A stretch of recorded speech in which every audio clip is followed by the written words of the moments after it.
Fallout Equestria, Project Horizons. By Somber. Chapter 41, Paths. Biting off more than you can chew is just what I'm afraid of. So, was that how you beat Deus and Gorgon? By hugging them to death? Saikoshi drawled as we trotted east along the highway towards Mega Mart.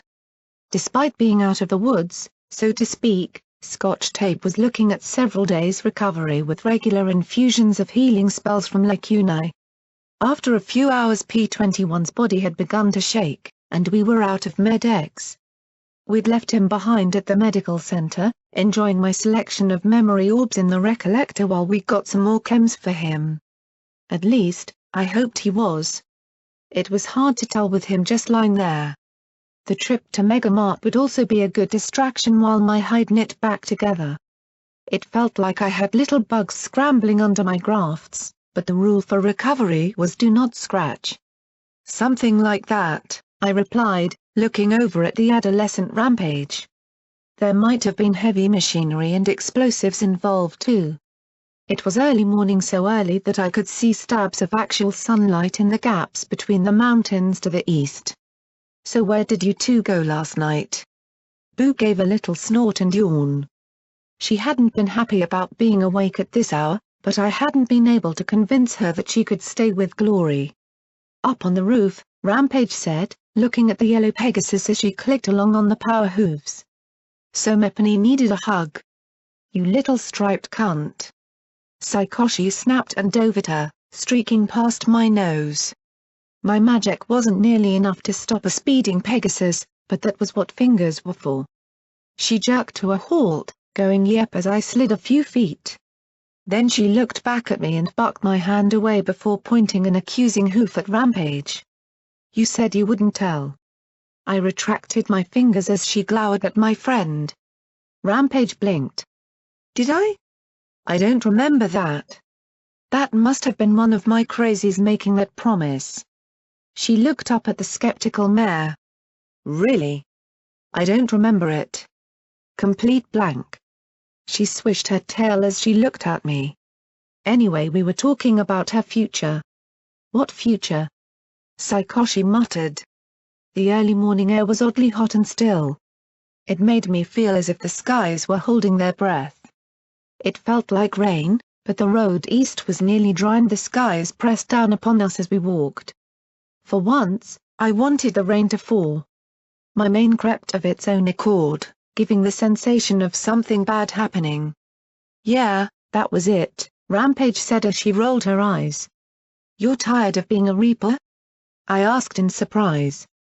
Rampage screwed up her face. Reaper is sort of a dead-end career. Don't get me wrong. Nice perks. Arena housing. Thugs are usually easy to come by whenever you need more hooves. But really it's not exactly satisfying work, she said as we trotted along. Really, it's just Big Daddy making sure he's got the best fighters at his beck and call and keeping the peace between the gangs. I mean, how many cage matches can a girl do before she's bored with it? So we generally find other ways to pass the time. Deus found new and clever means of buggery. Gorgon trained Radroaches to wrestle. And what did I began before I saw Saikoshi's glower? Ah. Sanguine. Yeah. Him. Helping him with everything, she said as she looked away. Well, that sounds like a problem. Have you thought of being a Zodiac?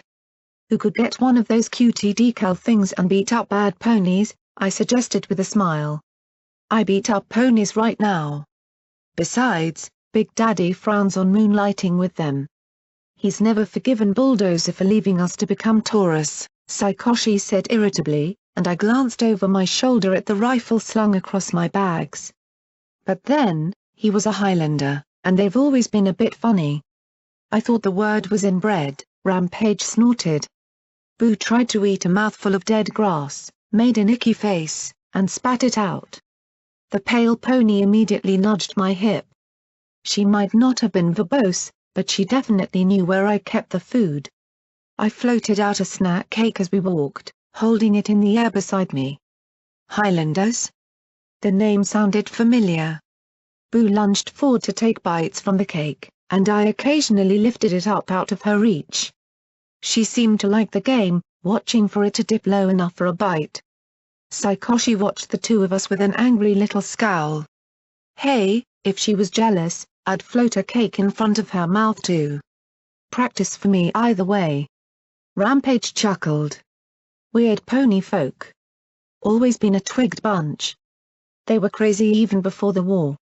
Lived in the eastern mountains, were way too friendly with goats and sheep, and couldn't care less what Celestia wanted. Nasty in combat, though. Zebras learned that the hard way. Some fighters think it's clever to go after an enemy's crotch in a fight. Highlanders think it's a hoot and will pound each other all day. She snickered softly. They're the only ponies I know that either were happy the bombs fell or still haven't noticed. They're also the only ponies in the valley who have told Big Daddy to go buck himself.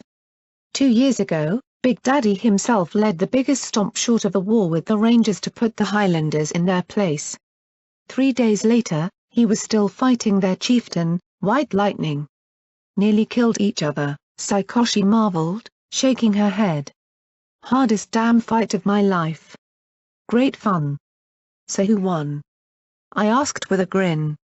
Nopany, Rampage snickered.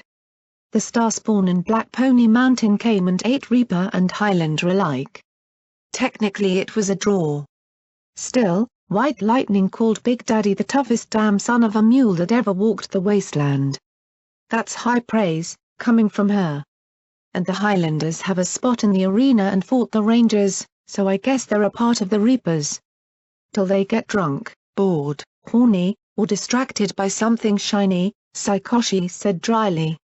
The only thing they were really good for was fucking up zebras. They really don't like zebras. During the war the zebras had to push through their territory. Bloodbath every time, for both sides. I was on the fence when it came to zebras myself. I hope that if I ever did meet more, they'd turn out more like Sakashi and less like Lancer. So, if Zodiacs are out, what do you want to do? I want to kill you, Saikoshi growled as she stared at me. So stop playing nice. I looked back with a sigh. Was I just going to have to start killing every pony who kept on messing with me, like P21 suggested? ANNNNND, that's what we were mostly talking about last night. Her wanting to kill you. You mashing her into pony butter. She'd be dead. You'd be whiny and angsty. Every pony loses, Rampage said with a roll of her eyes. And I so want to avoid hearing more blackjack whining. I don't whine, I muttered, flushing. No? Rampage grinned and mimicked my voice with disturbing ease. Oh, why couldn't I save them? Why couldn't I stop it?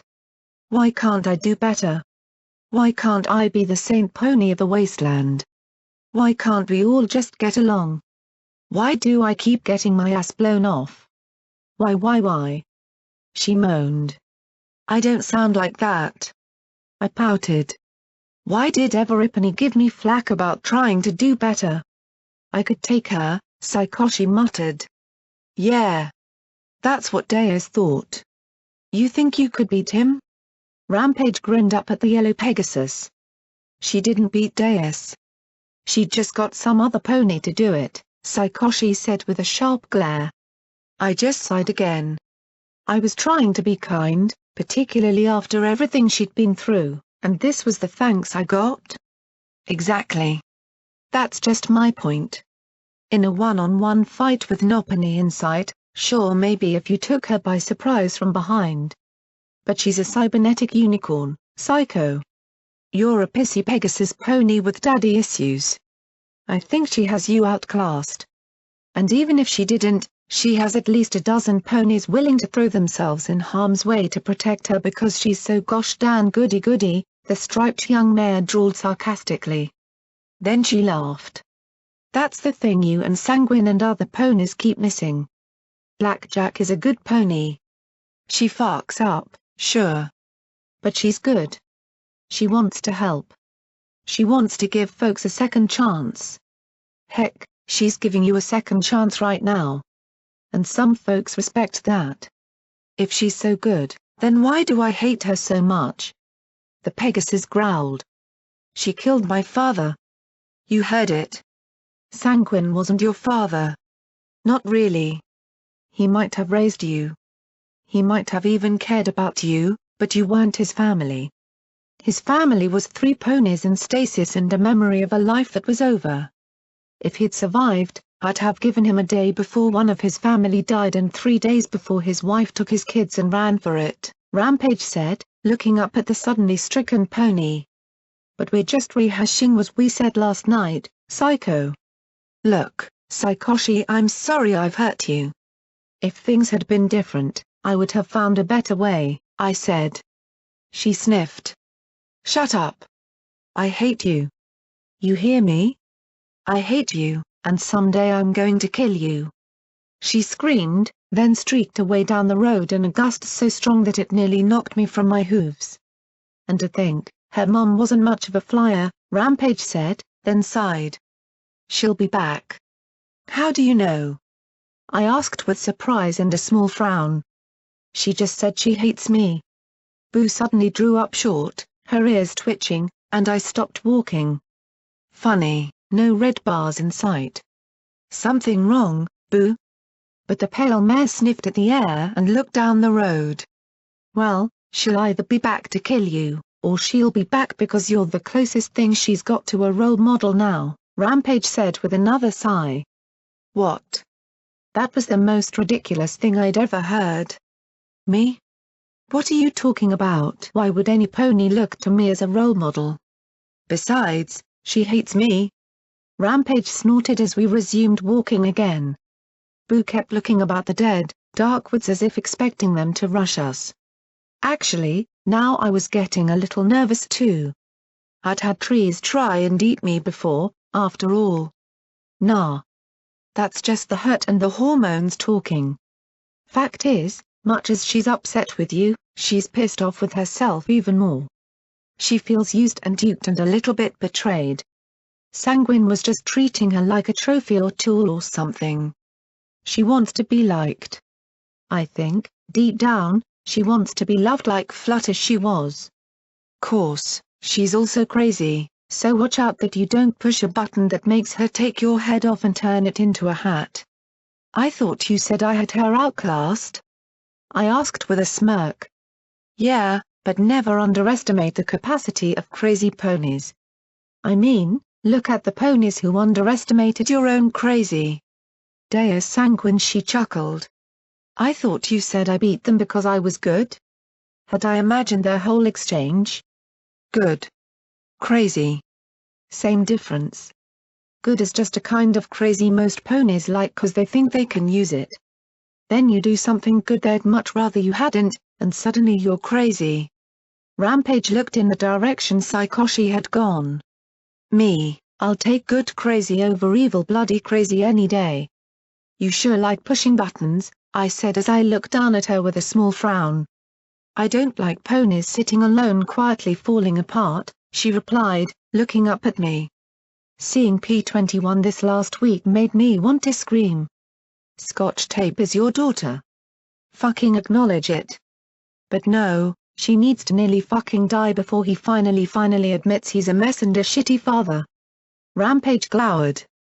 If she died, I was going to punt him right off the hospital. What the fuck? Rampage. What the he's my friend? I gasped. Were my friends seriously planning to kill each other behind my back? He's your shadow, she replied with a frown. He's too weak to live on his own, and if he was strong enough, I think he'd be a bigger monster than Deus without you around. You've been keeping him alive since '99. If he doesn't like the fact he's a father, then he needs to face it, not hide from it. There's enough shitty fathers that the world doesn't need more. We trotted along past one of the massive MASB's towers. I take it Psycho's not the only one with daddy issues. Now who's pushing buttons? She countered, then sighed. I don't remember my mother or father, Blackjack.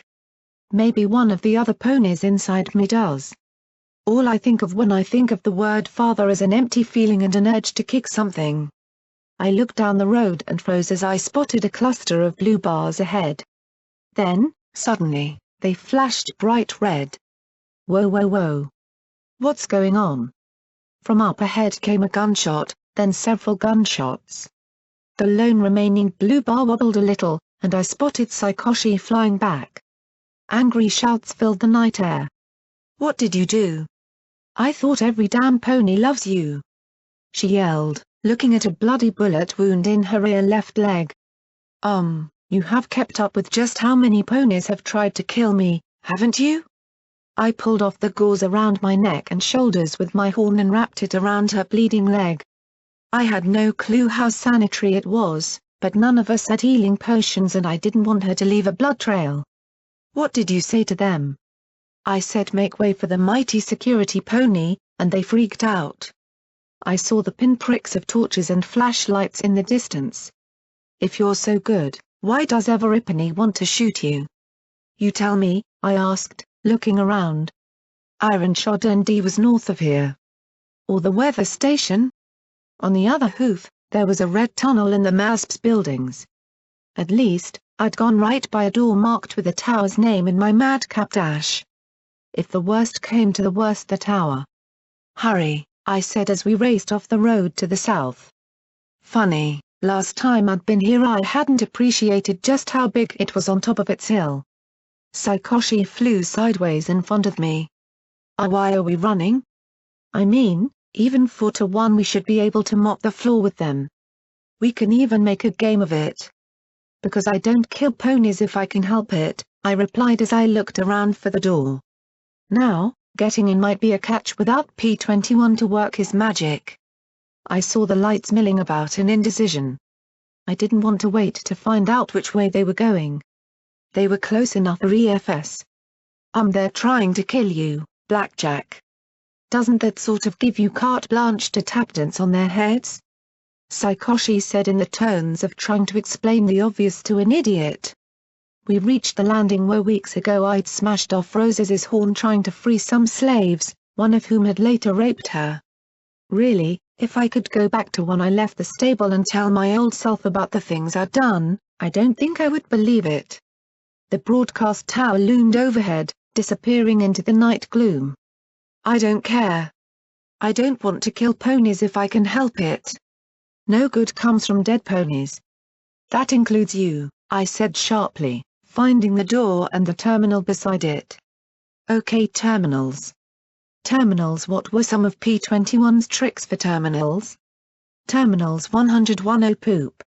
I looked at the screen and its selection of 12 possible passwords, all 10 characters long, gritted my teeth, closed my eyes, and stretched out my hoof. I tapped a key. Exploding terminal in Blackjack's face. There was a beep, and I peeked at it. "Access granted." Huh.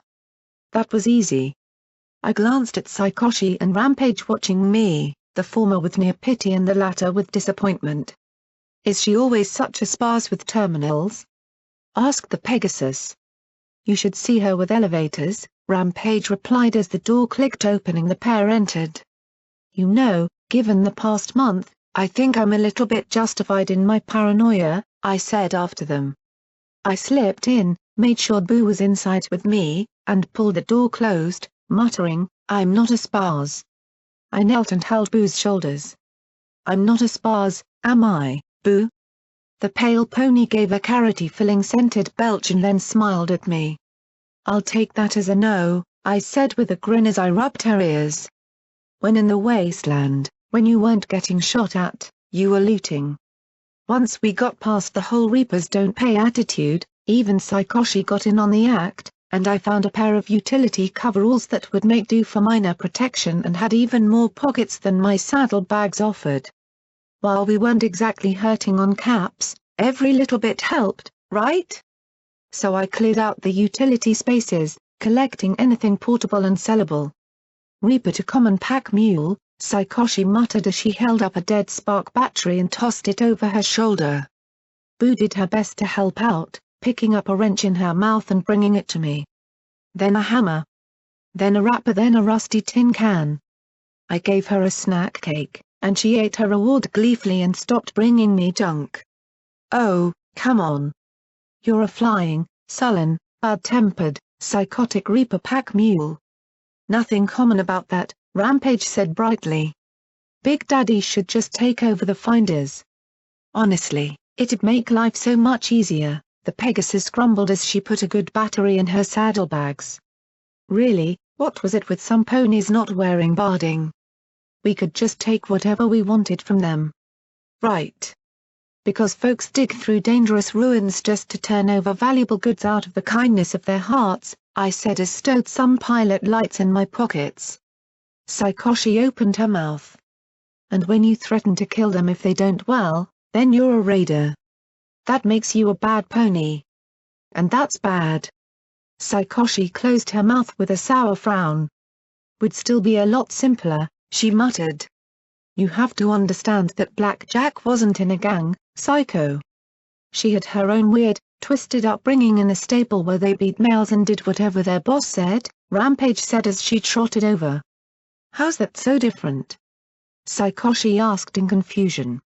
Their boss wasn't the biggest or the strongest pony in the stable, or even the smartest. They followed her because she was the daughter of the previous boss who was the daughter of the previous boss and so on, even though she was nuttier than you, Rampage said, and I huffed, my ears burning. Really, it hadn't been that bad. Okay, maybe it had. But still, it was better than just taking whatever you wanted. Are you serious? That's crazy, Saikoshi said, then pointed her hoof at me. You're crazy. You seriously let her tell you what to do because her mother was boss and her grandmother was boss? None of you are looking around going, oh, maybe we should stomp this cunt and put someone who has a clue in charge or something? We tried it once and almost killed Everipany. Even then, we were getting around to it again, I replied defensively, turning on her. It's just in the stable, we were told that everything outside was death. We had to play our roles and do what we were told. We shared almost everything because the consequence of fighting was that we might break the stable. We couldn't do that. The stable was a whole world, and we knew that if something broke or went wrong, then Everipany was dead. Looks like you were right, Rampage replied, looking up at me. Something went wrong and Everipany died. So if the gangs are still alive and your stable's dead, then who has the better philosophy? I frowned. Why was she asking me? Smart ponies were supposed to answer questions like this. I was just a security pony. We do, I defended. Even if it failed, the stable lasted 2 centuries, longer than any gang, and life was better than out here, at least, for mares, it was. I'm not saying it was perfect. I'm not saying there weren't things wrong even before Deus broke, and I'm just saying that ponies working together is better than ponies killing, taking, and ruling over others. In the end, that was exactly how the stable fell apart. Both of them looked skeptical, but I suppose that was the best I was going to get. I noticed some stairs heading up. Hey, I want to check something upstairs while we're here, I said, nodding towards them. DJ Pond 3 said that the towers in Hoofington were blind. I want to see if we can find out why. You know DJ Pond 3? Saikoshi said skeptically as we made our way up to the MASP's broadcast room. I glanced at Rampage looking at me in confusion, and opened my mouth then closed it again. Rampage just knew Homage as a nice 10-pony unicorn who threw us a dinner party. Well, we've met his personal assistant, Homage. That's kinda like knowing DJ Pond 3. Saikoshi snorted and rolled her eyes. May Homage was cooler than DJ Pond 3 anyway. Inside the broadcast room was the familiar layout of terminals and monitors. On one, I saw a dozen or so ponies making their way further south towards Riverside, carrying a banner marked with the Black Towers. Another showed several small burned-out encampments. Megamart was in one, and a massive hole gaped right over where Gunn used to sit. I could barely make out Chapel in one screen. It looked dimmer and smaller without its little white church, but there was no missing the white dots of the graveyard all over the hillside. Oddly, though, more than half of the screens weren't pointed at the ground but at the clouds.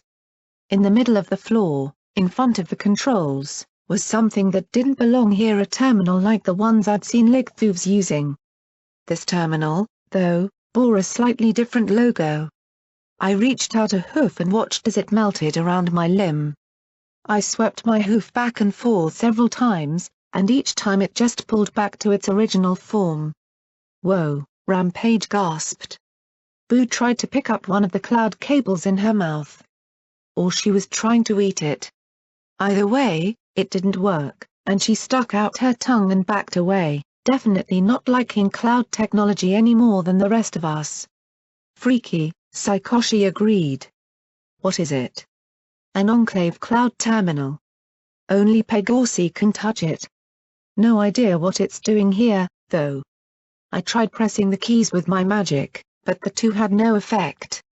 I have no idea how we're going to shut it down." "No idea? I thought you were supposed to be a Reaper now," Saikoshi snorted as she flew over the terminal. "We smash it." "No, wait!" I yelled, wanting Glory or P-21 to have a look at it. Unfortunately, Saikoshi wasn't exactly a waiting kind of pony. She brought her rear hooves down, and there was a low boom of thunder and crackle of lightning as glowing rainbow-colored circuits and wires disintegrated in a cloud of evaporating color and flickering light. The terminal rolled away in a carpet of mist, snaking along the cables where they connected to the broadcast controls. "Well, you have to admit, there are some things Saikoshi excels at," Rampage said, and the Pegasus beamed. I had to add getting on my nerves to the list. I looked at the broadcast controls and tapped them a few times. At least I could tell Homage what I'd found. The studio lit up, and for a moment I thought it was empty. There was the microphone, the controls, but no Homage. Well, it wasn't like she was there all the time, right? I didn't know of any way I could leave a message. Maybe I could write a note and tape it to the wall? Write it on a billboard? Something. Then I heard the soft sob over the speakers. I looked around and saw a knob marked volume and slowly turned it up. The sound of crying increased. "Homage?" I asked, then looked around at the controls. I spotted the center-linked station button and pressed it. "Homage?" Then from below the studio control console rose the pale unicorn. She was a mess, a complete and total mess. Her eyes stared at the screen in a heartbroken gaze. "Blackjack?" she asked thickly. There was only one reason she should look like that: something bad had happened to Little Pip. There was bad and there was bad. I looked back at the pair of Reapers. "I need some privacy, please. Right now." Boo blinked at me, tilting her head. "Well. Except for Boo. I doubted she'd tell any pony Homage's secret. Why does that little freak get to stay while I have to go? If she stays, I stay." "I don't," Saikoshi began when Rampage bit her tail and dragged her out like a fluttering kite. "Hey! Let go. You're not the boss of me." I closed the door behind them. I took a deep breath, remembering the serious little unicorn with the weight of the world on her shoulders. "Please, don't be dead, Little Pip." "What happened to Little Pip, Homage?" She clenched her eyes shut, gritting her teeth as if she couldn't bear to spit it out. "Oh, Blackjack," she hung her head. I'm afraid I think Little Pip has. She's done something terrible." I tried to think of what Glory would do. Of what Lacuna would do. Heck, what Little Pip would do. "Just take a deep breath, Homage." "What happened?" It took Homage a few seconds to pull herself together. "I got reports of an attack on the Steel Ranger base on the Buckland Cross. I was keeping an eye out for trouble, with all the fighting between the Steel Rangers and Applejack's Rangers. That's when I saw this." She touched some keys, and one of the screens next to me swapped from clouds to a huge segment of rusty suspension bridge still hanging from its tower in the middle of a river. The camera zoomed in, and I immediately saw Little Pip in her thrashed utility barding. Wow, she really needed a replacement. There was Calamity and Velvet. I thought I saw another, but I couldn't be sure from this distance. There were a number of ponies pointing a lot of firepower at her. Then suddenly Everipony was shooting. The Rangers had clear numbers on their side, but in 5 minutes they were decimated. 2 actually leapt into the water to get away. I had no idea if or how long they'd survive after a fall like that. And just like that, the shooting was done. Little Pip had completely cleaned out the Steel Ranger base. I saw Calamity picking through one of the buildings as Little Pip sat there being comforted by Velvet Remedy. Okay, well, something must have happened. So Mepany shot and Little Pip defended herself. She wouldn't just take over a ranger base like that without good reason, I said as I looked at Homage. Wouldn't she? The Steel Rangers attacked her home. They attacked Stable 29, where the Applejacks Rangers have been gathering. Maybe she thought that they were loyalists and were fair game, Homage said, sniffing as she rubbed her eyes. The only report I've gotten on that attack was a distress call they sent out, saying that Little Pip demanded a water talisman. Then it was shooting and screaming. I'm trying to get some sort of something to explain what she did.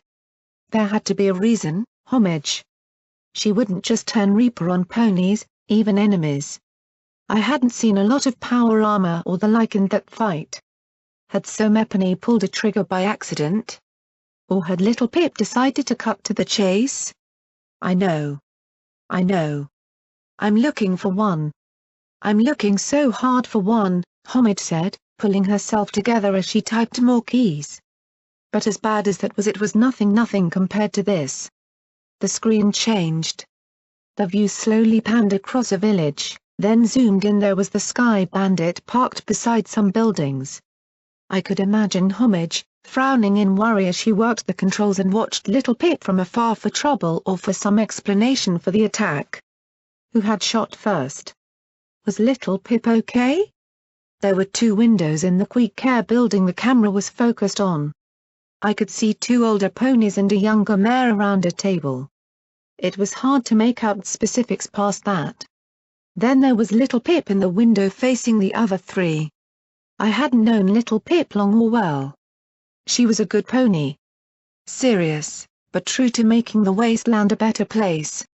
The Little Pip I saw now was not that mare. Fury was etched in every line of her face. She gazed at the 3 with a look of profound rage that made me watch in horror. The unicorn mare at the table tried to magically fling a knife at Little Pip. Then all 3 were smashed against the wall by the little mare's incredible telekinesis. Dangling by the throat, the older stallion kicked over the table. There was a gun or something strapped to the bottom. The mare levitated the table, turned it towards the small unicorn, and fired, but she either missed or else Little Pip was at the point of not caring if she were shot or not. The 3 writhed as she slowly crushed them to the wall. The stallion pointed a hoof. Then Little Pip raised a rifle and lit them on fire with burning bullets. I think if I had had a heart, it would have stopped. I just watched. No, she turned and walked out, leaving the crushed and burning ponies behind her as she strode into the night like she was bringing all of hell with her. As she departed, her telekinesis vanished and the guards dropped to the floor, mercifully out of sight below the windowsill. Until one of the mares flopped back into view, struggling to put herself out for a few agonizing seconds. Then she lay still at last. In the street was a pony, a merchant or something, from the look of his gear. The small unicorn assaulted him, her mouth screaming something. Then he immediately swayed and started vomiting. And then Little Pip went on a slaughter. The fight with the Steel Rangers had been a fight, albeit a short and terrible one. This wasn't. This was butchery, plain and simple. Only the young were spared, shielded by Velvet Remedy, as all who tried to face Little Pip were torn to pieces by flaming bullets. I only had slightly inebriated knowledge of Little Pip in battle. Was this how she usually fought? I couldn't tear my eyes away from the screen. Finally, the image blacked out. I looked at the stricken Homage and wished there was a way to hug her through the screen. When? I asked when I regained the ability to speak. Just a few hours ago, she said with a sniff. I can't bear to look back again. Why would she do that? Why would any pony do that? I could think of a few reasons, but they all applied to ponies more like Saikoshi than Little Pip. I felt cold inside. Cold and still and dead. I don't know, I can't mind control. Blackmail? Maybe she was drugged out of her skull on Stampede? Something had to have made her do that? I couldn't shake the image of her crashing those ponies to the wall. They'd been helpless. Utterly helpless, and she'd burned them. I don't think I want to know. I can't tell people what she just did. I can't, Homage said as she shook her head. I don't want to know the truth. I don't want to imagine a chance that she killed Everipany. It was just a village. It had been there forever, never bothering any pony. I couldn't blame her. Homage, you have to know. You have to find out, and you need to be the honest voice. Find out why she did this. There has to be a reason. You know that. Find it. And make sure everybody else knows too. It would be better than sitting there getting twisted up in knots. Homage rubbed her eyes as she stared at me.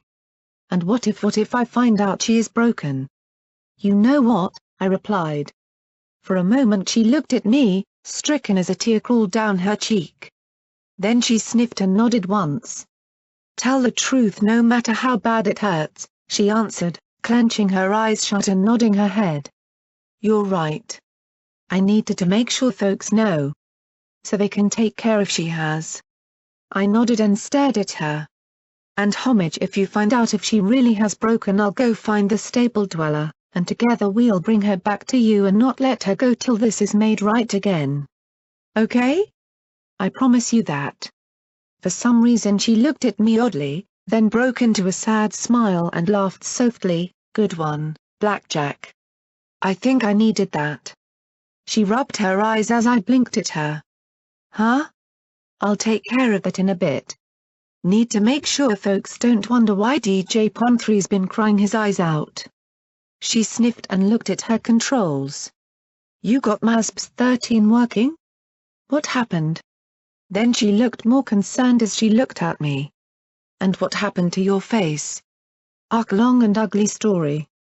I'll share it with you some other time, I said as I looked away. Funny, mentioning the gauze suddenly tripled its itchiness factor. As for the tower, there was an Enclave terminal wired into the controls. I don't know what it was doing, I said as I glanced behind me. The featherhead I'm with smashed it to pieces. Enclave? She blinked in confusion, clearly glad to have something to focus on besides what little Pip had done. The Pegorsi? Why would they? She sighed and frowned, shaking her head. Too many mysteries. Welcome to Blackjackville, Homage. Population 2. Still, I'll have to look into it after I find out what happened in Abu.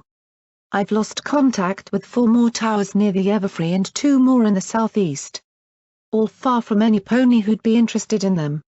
Who'd be interested in the towers? I asked with a frown. I don't know. Red-eye, or just high-aiming scavengers, I suppose, Homage said, finally composed. She took a deep breath and gave a wan smile. Okay. I have a broadcaster duo. She blinked. Helping Biff wanted me to tell you something about that wired-up ring you found. I straightened, leaning forward as she lifted a sheet of paper. He said there wasn't any change in the healing potions. I deflated a little. Until Mrs. Ivy had a heart attack. She was brought to the clinic, but he wasn't able to save her. Afterwards though, he checked on the potions. He said there was a slight decrease in their potency. He also heard something, a note. Like a scream? I asked, and Homage blinked and looked at the paper, then nodded. Sounds like there's big stuff happening everywhere, Homage said as her ears folded. All I can do is sit here. She trailed off. I knew that getting sucked onto the mattress look, and I was seeing it on the face of way too many good ponies. And find out about little Pip. Right? No matter how bad it hurts? She sighed and nodded, now looking at me firmly. Take care of yourself, Homage. And let me know about little Pip. And make sure the stable dweller knows too. She might want to help. Homage gave me the oddest look again. I am Blackjack? I smiled warmly at her as I leaned forward, putting my hooves on the console. Yes, Homage. Little Pip is TH, and then her lips moved silently before me. I blinked, then looked at my hoof resting on a button marked mute on the console. I looked up and saw her lips moving. I tapped the button, but the damn thing was stuck. I frowned and tapped it repeatedly and looked up with a slightly tense smile. Please let me not have broken one of her MAS towers. Then she gave a tired, slightly sad smile and a little wave before the screen went black. Little Pip is what? I muttered as I saw Homage walking up to the microphone in a different screen. Little Pip is the one to worry about? Little Pip is the really cute one? Little Pip knows the stable dweller? I paused, my eyes widening a moment. Wait. Could it be? Could she really? Then I snorted, laughing. Okay. Little Pip was a lot of things, but the stable dweller? The biggest, baddest, bestest mare in the whole wide wasteland? Come on. She was small. She blushed explosively and was reduced to baby talk if Homage nibbled on the tip of her ear. She couldn't possibly be the stable dweller. Bardas, yes, but not her. I fiddled with the button, trying to unstick it. I only caught the very end of the broadcast. Bringing you the truth, no matter how bad it hurts, DJ Pon 3 rasped out. I supposed I could have stopped her then and asked what she meant before she got cut off, but she had things to do and so did I. You betcha, I said as I screwed up the side of my face and took the opportunity for a little clandestine scratching before going to find the Reaper duo. Since I was half a wasteland away from wherever Little Pip was, I'd have to leave that up to her. I still had my own trials to face. Like shopping. Wow. I really would have expected this place to be a lot deader, Rampage said as we looked around Megamart. Didn't Sanguine and Vermilion smash this place trying to draw Blackjack out? The superstore had a lot more light with a hole punched in the roof. Gun lay on its side beneath the hole, several levers and cables evidence of trying to put it upright. The vendors, however, were swamped with ponies buying and selling ammo, armor, and scrap metal, yelling and hawking their wares back and forth. Apparently the slaughter of the past month hadn't done much to discourage ponies from shopping. Actually, we stopped by your stable first, then here. We figured we'd just hit everywhere you'd been till we found something you cared about, Saikoshi said as she floated above the crowd. Of course, the longer things took, the more pissy that Griffin became, and the more desperate Sanguine got. Desperation. Mother of atrocity, Rampage remarked. A herd of a half-dozen robed zebra passed silently by. Two goats bleated counter-offers to a pony selling barrels of scrap metal. A posh society unicorn painstakingly accounted for every cap's worth of her produce while her shabby servants made sure every penny stayed back. Vermilion and his boys took out the turrets and blew out the roof. Then they flew around and shot the place up for a few minutes, left, and waited for you to come running. Boo was nearly grafted to my side. Clearly, crowds and her were not a good mix. I'd put another bag over her head and tied the straps to my barding. I may have gotten a few odd looks, but other ponies had more pressing issues. Really, I'm astonished they let you in here. Then a mottled green mare launched herself out of the crowd to tackle Saikoshi. The Pegasus nimbly flipped backwards in the air, but the green mare clung to her tenaciously. Murderer! Bellowed Keystone. The shoppers in our immediate area backed away, but immediately there were bets being placed. 50 caps on Psycho, Rampage said, and then nudged me. Hey, Blackjack! Spot me 50 bottle caps. I didn't respond as I watched Psycho flip upside down and somehow slam the other mare back into the ground with a crash. Keystone still didn't let go though, and they rolled back and forth. The yellow Pegasus smashed the back of her head repeatedly into the Earth pony's face. Keystone bit on Saikoshi's ear, drawing blood as the Reaper thrashed.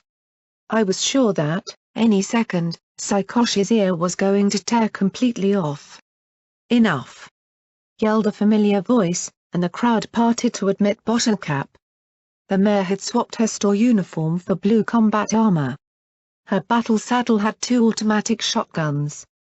Suddenly, the fight was a lot less interesting for ponies downrange. More security ponies came out of the woodwork. Still the pair continued to struggle. So Bottle-Cap shot them. I very nearly had duty and sacrifice out before I had 3 sets of guns on me. I froze, partly out of survival instinct and partly because the rapid-fire barking hadn't reduced the pair to bloody sludge. Instead the two parted, shielding their bodies as well as they could. Small cloth beanbags lay scattered around them as they yelped and curled up. I returned the revolvers to my holsters. "What's the big idea?" Saikoshi bawled as she pointed at the limping Green Mare rising to her hooves. "Even in combat armor, I bet those bags had to sting. She assaults me and now you shoot me? I thought this was a place of business," she said as she pulled herself to her hooves. "Remember when you attacked us?" "We do," Bottle-Cap replied. "You and that ghoul you were with. I lost 3 good employees and one hell of a piece of equipment in your attack. Why shouldn't I switch to flechettes?" "She was a mercenary," I blurted, drawing a surprised look from the yellow mare. "Sanguine hired her. She's got caps to spend." I gave a slack smile. "Business. Trade saving the wasteland. All that?" Clearly, both were stunned by my defense of Saikoshi. Bottle-Cap recovered first. "Blackjack. Glory was able to save you after all." She stared into my eyes for a moment, then shivered and looked away. Her gaze returned to the yellow Pegasus. "Are you saying she's with you?" "It's something like that," I said quickly. "She was just working for Sanguine. It's something Reapers do. You wouldn't hold that against her. Not when she has caps to trade." Bottle-Cap pressed her lips together as she glowered at the Pegasus. "Fine. She can stay and pay like everybody else." "But you mean I got to pay?" Saikoshi scoffed. "Reapers don't pay." The sudden cocking of several automatic shotguns gave a pretty convincing counter-argument. Bottle-Cap smirked with evident satisfaction. "Yeah. You do. New times. I can't count on Big Daddy to keep trouble in line, so now you get to pay the same as everybody else. Don't like it?" "Leave," Bottle-Cap replied sharply. I smiled, shaking my head, and received a sharp look. "Something funny?" "Hey, I pay my bills," I replied, lifting my hooves. "Just had a talk about the morality of thug economics on our way here. That's all." She relaxed a bit at that and even smiled. "Well, there goes the neighborhood," Rampage sighed. "Steel Ranger toys getting blown up. Reapers actually having to pay. What's next? Enclave actually doing something productive? Alicorns with personality? Sunny days? What's the world coming to?" "These are interesting times," Bottle-Cap said as she looked around. "Never seen business like this, though. You'd think the attack would have put ponies off, but we've got more folks coming in all the time. Those harbingers are swapping loads of fresh armaments and old food stores for information and followers. And yesterday we got a boat from Zanzebra landing at the boardwalk." "Harbingers?" I said with a frown. "Oh yeah. You've got to have seen them around. Green banners with black towers. Hoofington rises. They say that soon the city's going to open up and start a new age. They've found so much stuff that folks are saying there's got to be something to it." She looked at Saikoshi and Keystone. "Let her shop. If she starts anything, turn her into a pincushion." The mottled Green Mare nodded once. Bottle-Cap looked at Rampage. "Am I going to have to worry about you too?" "I'm just shopping. Was thinking of picking up a few value packs of Mindals and Med-X. Is there a sale going on?" she asked with a smile. Bottle-Cap looked at her a little bit longer, then nodded her head in the direction of the clinic. The young Reaper saluted and trotted away with an angry, confused Saikoshi. Bottle-Cap looked at Boo quizzically, but then shook her head and gestured for me to move to the side towards her office. Once we were out of the noise, I took the bag off and she blinked and shook her head. "Do I want to know?" Bottlecap asked as Boo started to explore the office. Probably not, I replied. You know that cult is looking for you, right? The Yellow Mare said as she looked at me in concern. Yup, it's Deus and the bounty hunters all over again, I replied with a sigh. I watched Boo wander into the office bathroom. Good. She was finally figuring out where to do her business. Bottlecap looked nervous, glancing over her shoulder. It's a lot worse than that. Deus's bounty hunters were generally poor and poorly armed. The biggest threat to you was Deus himself. These cultists, though, are coming up with ordnance I've rarely seen before. Anti-machine rifles and Mark's bony carbines that are brand new, out of the crate quality. They're all wearing Equestrian Army combat armor and they've got ample food stores. But they're just desperate ponies, right? I asked with a nervous glance at the door. For now, but the more powerful they become, the better the quality of their fighters and the bigger a threat they are. It's hard to pass up free food and protection. They're even giving it away for information on you. Bottlecap sighed. They haven't actually gotten smart enough to verify the info.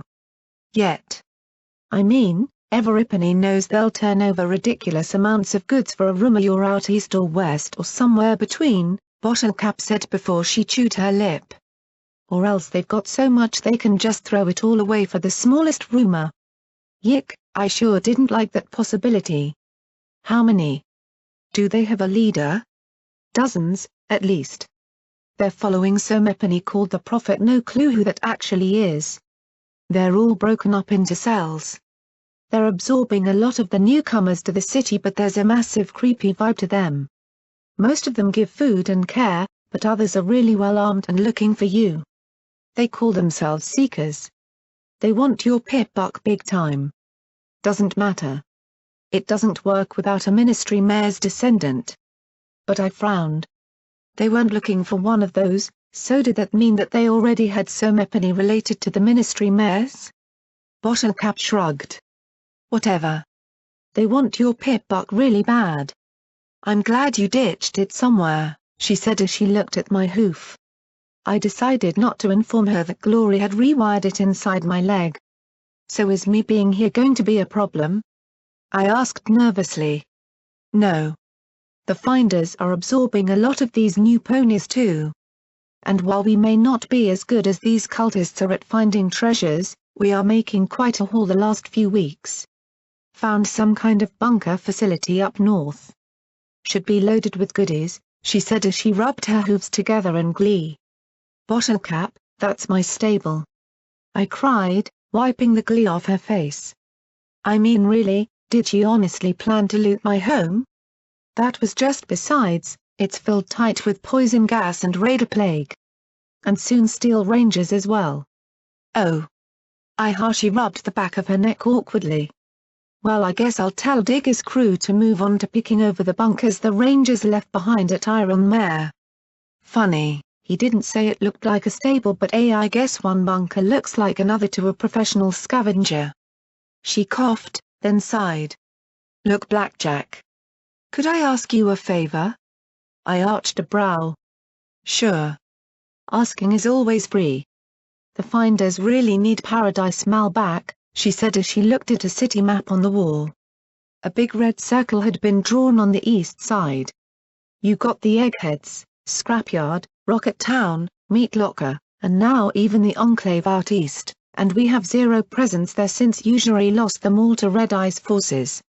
Most of his troops are going back to the Everfree region, but there are some still holding on to them all, and Keeper really needs them beaten back. They're being commanded by a griffin named Vermilion. I've met him, I said absently, looking at the map as I rubbed my right temple.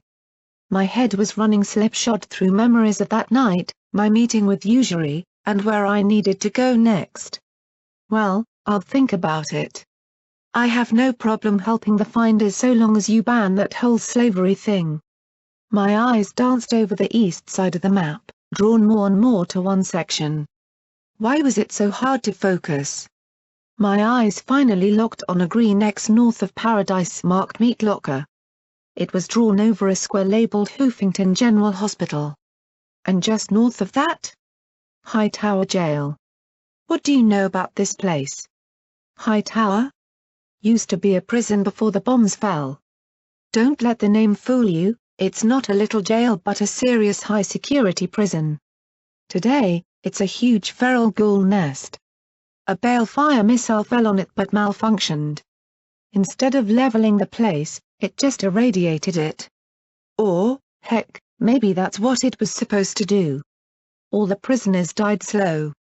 Most of the same ghouls set up shop to the south in Meat Locker, the old city hospital before the Fluttershy Clinic was built in the reconstruction. You get a few ghouls that try to scavenge there but she shrugged. Probably don't last too long, I replied. Well, I just have to get flown on top, and then I'll be on my way. There's got to be a way in from above, right? I said with a grin one she didn't share. I groaned, folded my forelegs on the desk, and buried my face in them. What? What is it? Mutant cyber attack dogs? Ghoul ninja guards? Spectral gangsters? Well, the prison's been on lockdown for 2 centuries. There are beam turrets all over the roof and walls to prevent jailbreaks, plus sentry robots. They've got some sort of repair talisman thingy, so even if you disable them, they'll just fix themselves. It's the other reason why Nopany scavenges there. You'd have to break in and lift the lockdown to get anywhere. I looked at her for one long moment as my eyelids started to twitch before I waved my hoof at her, as if I could just ward away what she'd just told me. No. No, I just broke into one death trap. There were killer trees and magic blue death weeds. It had flesh-stripping poison gas. And mutating gunk, and there was a robot. A giant killer robot with this rainbow beam cannon and this grenade launcher that hosed exploding death at me. No. I just want to fly to the top, go inside, and take it easy. She stared at me a moment, then gave a wan smile. Your life is so much more interesting than mine, Blackjack. Yeah. A life. And I'd like to keep it. I've lost one already. Are you honestly telling me I have to break into another place where everything is trying to kill me? No. I refuse. I protest. There is no way I can be expected to do this twice, no wait 3 times if I count the tunnels, 4 if I count 99. I groaned as I paced back and forth. Goddesses, what is it going to be this time? Am I going to lose the other half of me? Become Blackjack the Robopany? Securitron? Am I going to become a cyber ghoul unicorn reaper? What the fuck? I cried as I threw my hooves in the air. And my friends, I almost lost Scotch tape the last time. And glory got turned into Rainbow Dash. Rainbow Dash. I said as I pointed at her. Rainbow Dash? She asked flatly, as if wondering whether I'd completely lost it. It was fair to say I was rather close to listening to the dealer, tossing EC-1101 into the river, and trotting out west to help Little Pip or the stable dweller. Then we heard a wet gulping noise and both turned to see Boo with her head in the toilet bowl. Slowly, we looked back at each other, and I felt myself going red. What? I asked, gesturing at the pale pony with a hoof. How else is she supposed to get a drink? I should probably get back to the floor. I just wanted to warn you, good luck, Bottlecap said with a forced smile, then turned and trotted rapidly from the office. I groaned and buried my face in my crossed hooves on the desk.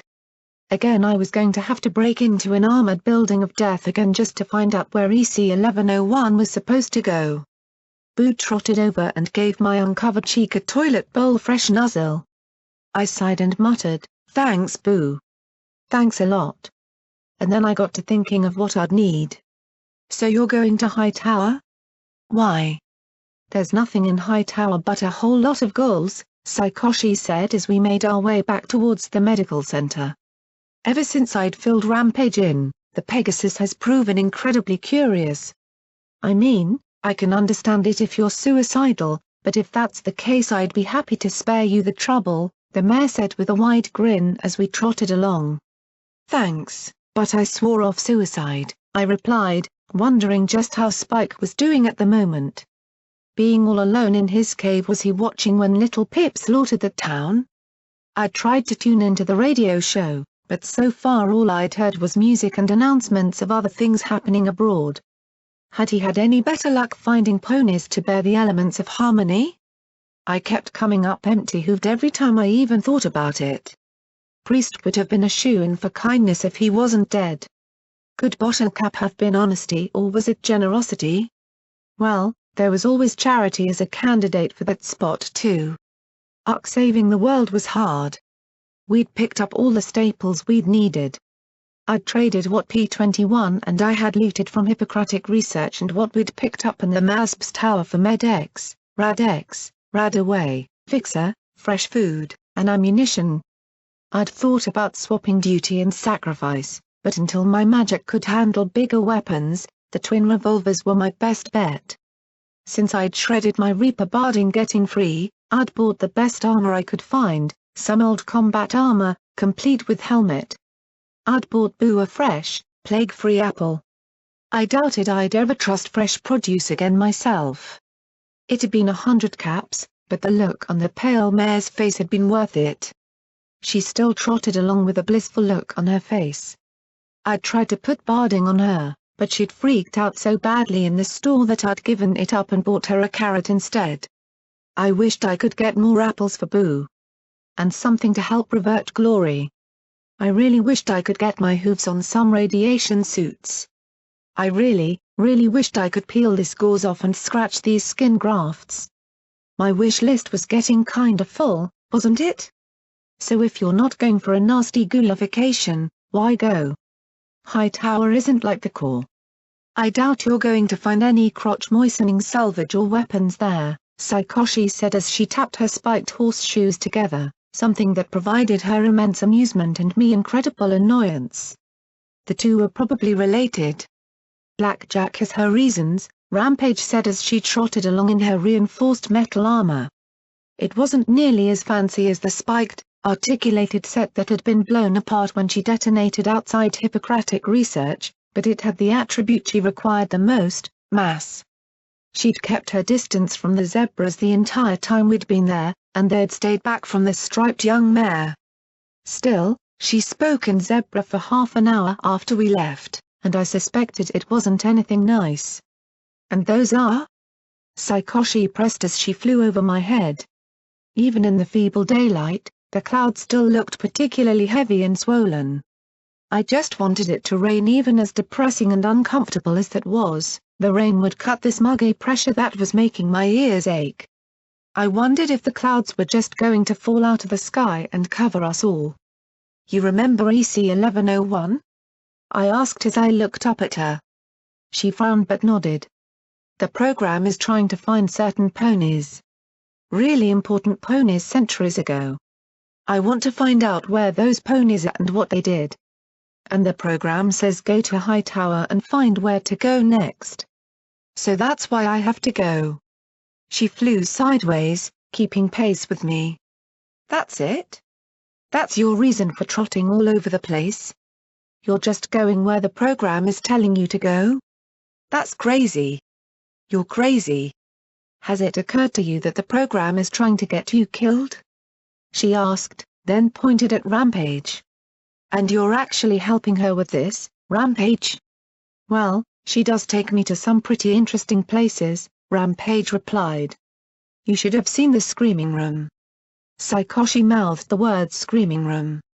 Then Rampage grinned up at the yellow mare.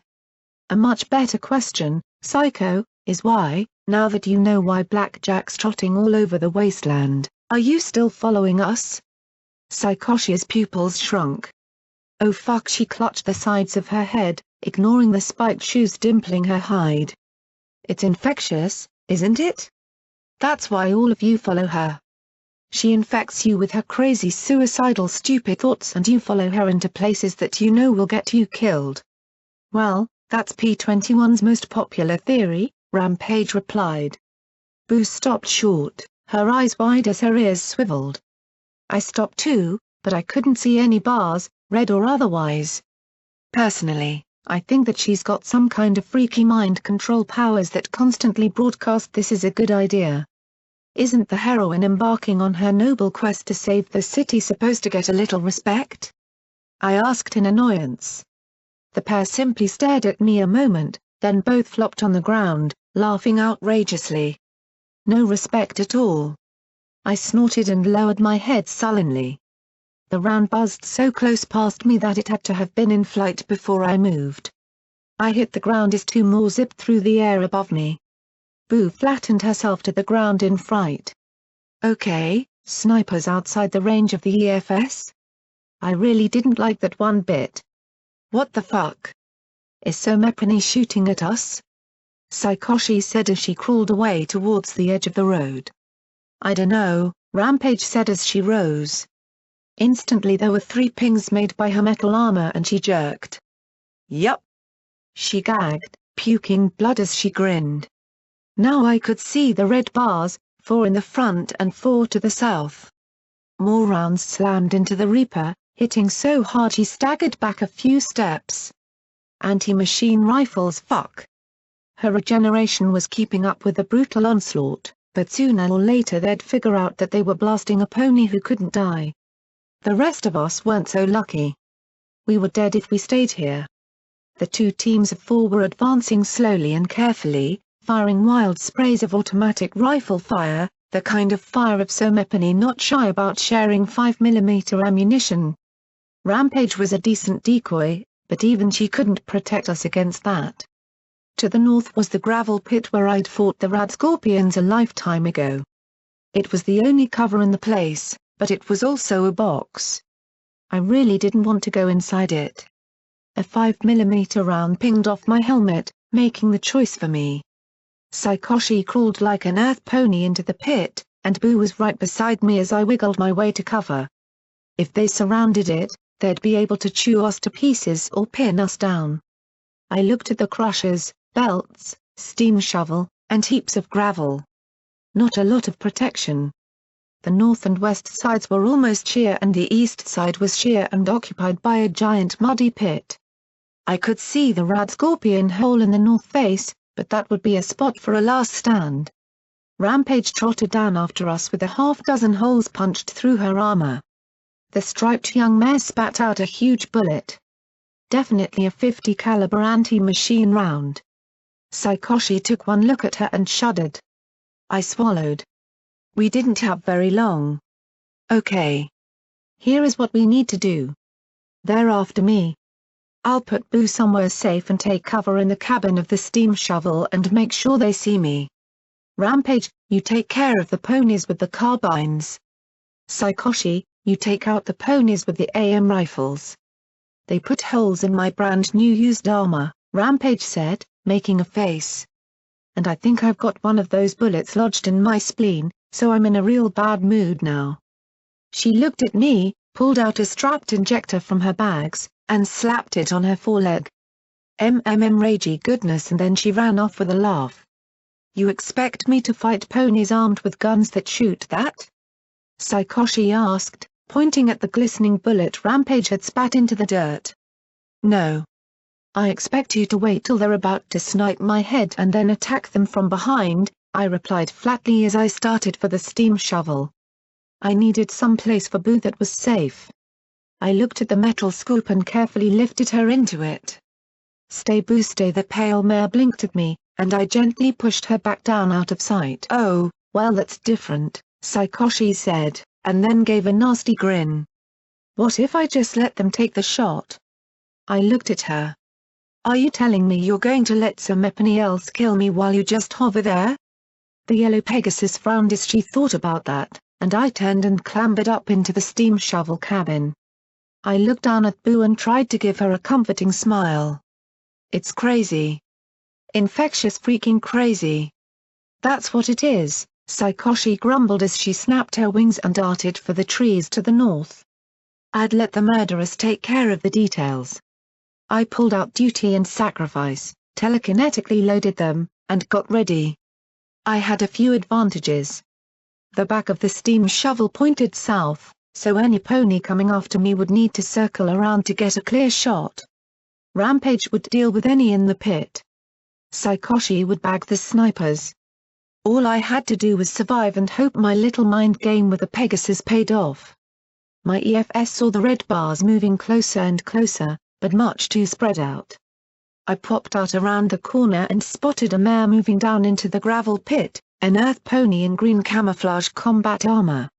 She had her eyes down, looking at her unstable footing. Then she raised her head, and I saw the green face of a mare not much older than Scotch tape. Her eyes met mine. She wasn't a killer. Just some mare who put on the barding and the battle saddle, then strapped 2 carbines to it and came after my head. She stared right at me. I gave her at least 2 seconds as I raised the revolvers and sighted along the barrels. 2 seconds was an eternity she let slip by. Then I fired. The range was such that I seriously doubted I could kill her. Not this far away with revolvers. Then the 2 heavy rounds struck her cheekbones and her head vanished in a spray of red, green, and white. All that fancy armor and weaponry thudded to the ground in a heap. I stared at the smoking barrels and then at the heap lying at the base of the slope. "Sorry kid," I muttered. She'd wanted me dead. I hadn't wanted the same. My shot had given away my position, and they started to strafe the steam shovel cab as I drew back. Every now and then, the rusted metal let out a resounding pong as the AM rifles took a shot, the bullets punching through the metal and peppering me with spall and other metal fragments. I just kept my eyes on the EFS-1 drew close around the west side of the cab, and I stuck my hoof out and back and 2 metallic booms sounded out, ringing the cab like a bell. I leaned out and looked down at the grey old buck. His jaws tightened on the bit, but he was too close. The rifle rounds sparked off the rusty metal around me. I pointed the pair of revolvers far more accurately. I didn't even need SATS duty boomed and tore off the left side of his face. He fell to the ground, screaming. I felt a twinge beneath my bandages. A second later, Sacrifice punched through his barding and into his chest, silencing him. It was a second too long. There was a boom, and I was slammed almost completely out the empty front windows of the steam shovel cab by the impact of the .50 caliber round. Then my barding started to sizzle and smoke as the incendiary round burst into flame. It was like a searing brand in my chest, but I didn't have any time to deal with it. "Die, motherfucker! Die, die, die!" screamed a ganger with way too much ordnance as he raced around the front of the steam shovel and strafed the cab. Tears ran down my face and smoke obscured my vision. Another armored mare was crawling up into the east side of the cab, this one with a heavy revolver of her own, teeth clenched on the grip. I slipped into SATS and carefully aimed. Time returned as the pistols fired in unison. Duty tore into the ganger dancing like an idiot in the front. He stopped dancing when one round punched between the plates on left foreleg and shattered the joint. He sprawled on his face in the dirt, and the second round ripped into his gut. He began to scream as he lay there. Sacrifice's first shot missed the mare. The second tore through her neck like a dragon's fang. She jerked, firing wildly in the few seconds she had. Her bullets hit my chest like hoof blows, but the armor stopped them. I couldn't risk a lucky shot, though. Both revolvers blasted her fierce and desperate tallow-colored eyes into a memory. Only then did I take a moment to pop out my fingers and pry the enchanted incendiary round from my chest plate. I tossed it out the window. 4 down. 8 to go. Things were looking up. Then a glowing grenade was tossed around the corner and into the cab. I tried to throw it out the east door as I ignominiously flopped out the west. My magic wasn't able to manage 2 pistols and the grenade while I spilled out, though, and since I hadn't turned into an alicorn in the last few minutes, gravity had me land square on my head as the grenade went off. I sat up and then flipped over as I tried to pull myself to my hooves. The flop saved my head, again.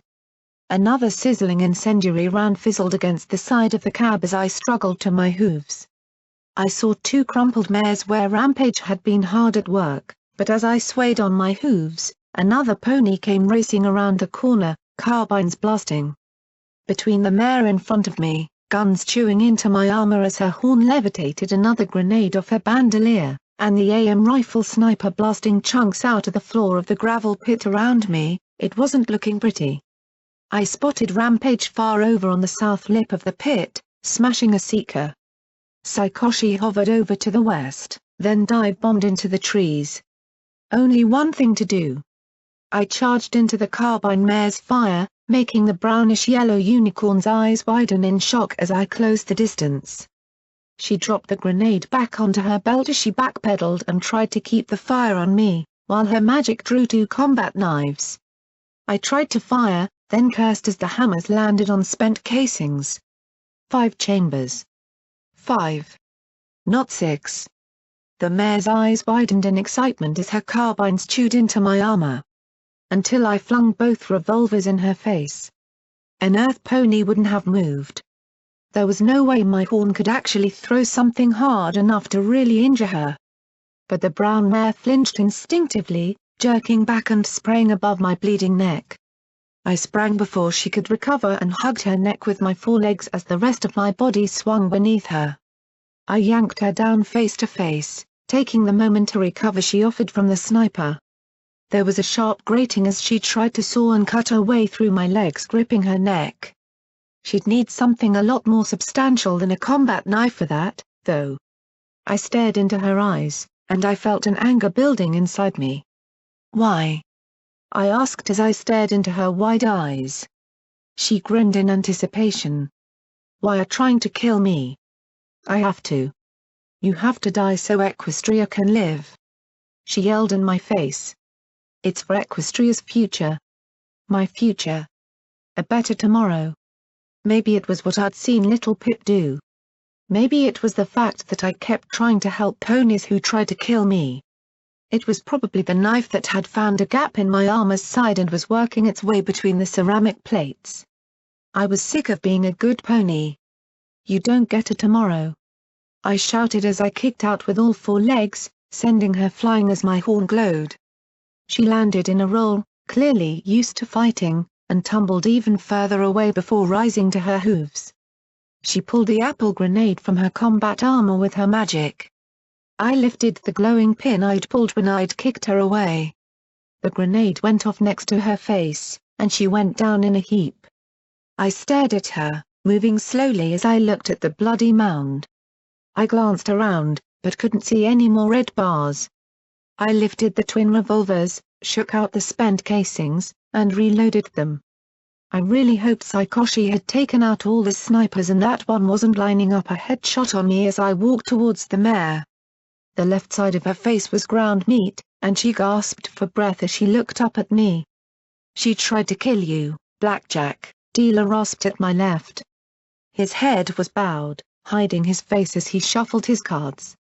"Rampage was wrong. It doesn't matter how good you are. It doesn't matter how hard you try. They'll always think killing is the right thing to do. And they'll keep trying to do it." She started making little hitching noises in her throat as I stared down at her. I thought of Little Pip coldly slaying those ponies in that village. What had pushed her across the line? Had she realized that it didn't matter how hard you tried, and that killing was just easier? I pointed Sacrifice at the mare's head. The right side of her mouth curled upwards a little. "Just pull the trigger, Blackjack. Move on. She's dead anyway," he rasped. "It would be so easy. Merciful." I caught Rampage staring at me as I stood there. Be kind, death would be a kindness. Do better, the hoof would be better without her. Platitudes couldn't help me anymore. Spare her and she'd just try and kill me again. Stop trying. Stop pretending to be security. I couldn't save ponies. Not really. I couldn't do anything except give her an end to her pain. You take the hard road no matter how damn much it hurts you. Every single time I think you're going to do what's wrong and easy, you surprise me. I dropped Sacrifice back into my holster and knelt beside the gasping mare. Fortunately, I had an obscene amount of chems on me and jabbed her immediately with some Med-X. Then I lifted a vial of Bonesaw's own personal healing potion to her lips. "Drink. Come on, drink," I said, holding her head in my hooves as I dribbled the fresh healing potion into her lips. Finally, she swallowed once and coughed. "Why?" she asked in a raspy whisper as blood flowed thick and red from her nostrils. "Why save me?" "Shut up and drink," I said sharply, but she wasn't. She just coughed it up. Her eye kept following me, though. "Drink so you have a tomorrow, damn it. I can at least give you a chance." The potion dribbled onto the dirt. "At least tell me your name," I yelled. Slowly, her eye relaxed. The tiny curl in the corner of her mouth remained. My generous second chance lasted all of 10 seconds. My horn dropped the vial, the rest of the purple potion trickling into the dirt. My chest burned, the gunshot wounds throbbed, and my EFS was flashing all kinds of warnings and information that didn't mean anything to me as I slowly laid her down again. Saikoshi landed next to Rampage, staring at me in confusion. "Is she like upset?" "I mean she was trying to kill her." I saw her expression turn almost to one of horror. That's crazy. Like really crazy." "Blackjack's complicated," the striped pony replied softly. Boo wiggled out of the scoop and trotted over to join us. She sat, blinking in confusion as she looked at me. I sniffed and turned the unicorn's head so her mutilated face was hidden. "I just like second chances. You screw up, make it good. Do it right. Do better." I made sure her eye was closed. If I pretended really hard I could almost make myself believe she was simply asleep. Someday I hope I figure out how to do it myself. One good thing about fighting these harbingers, they had great stuff, and so much of it that I couldn't carry it all. While the weapons were new, they'd been badly mistreated.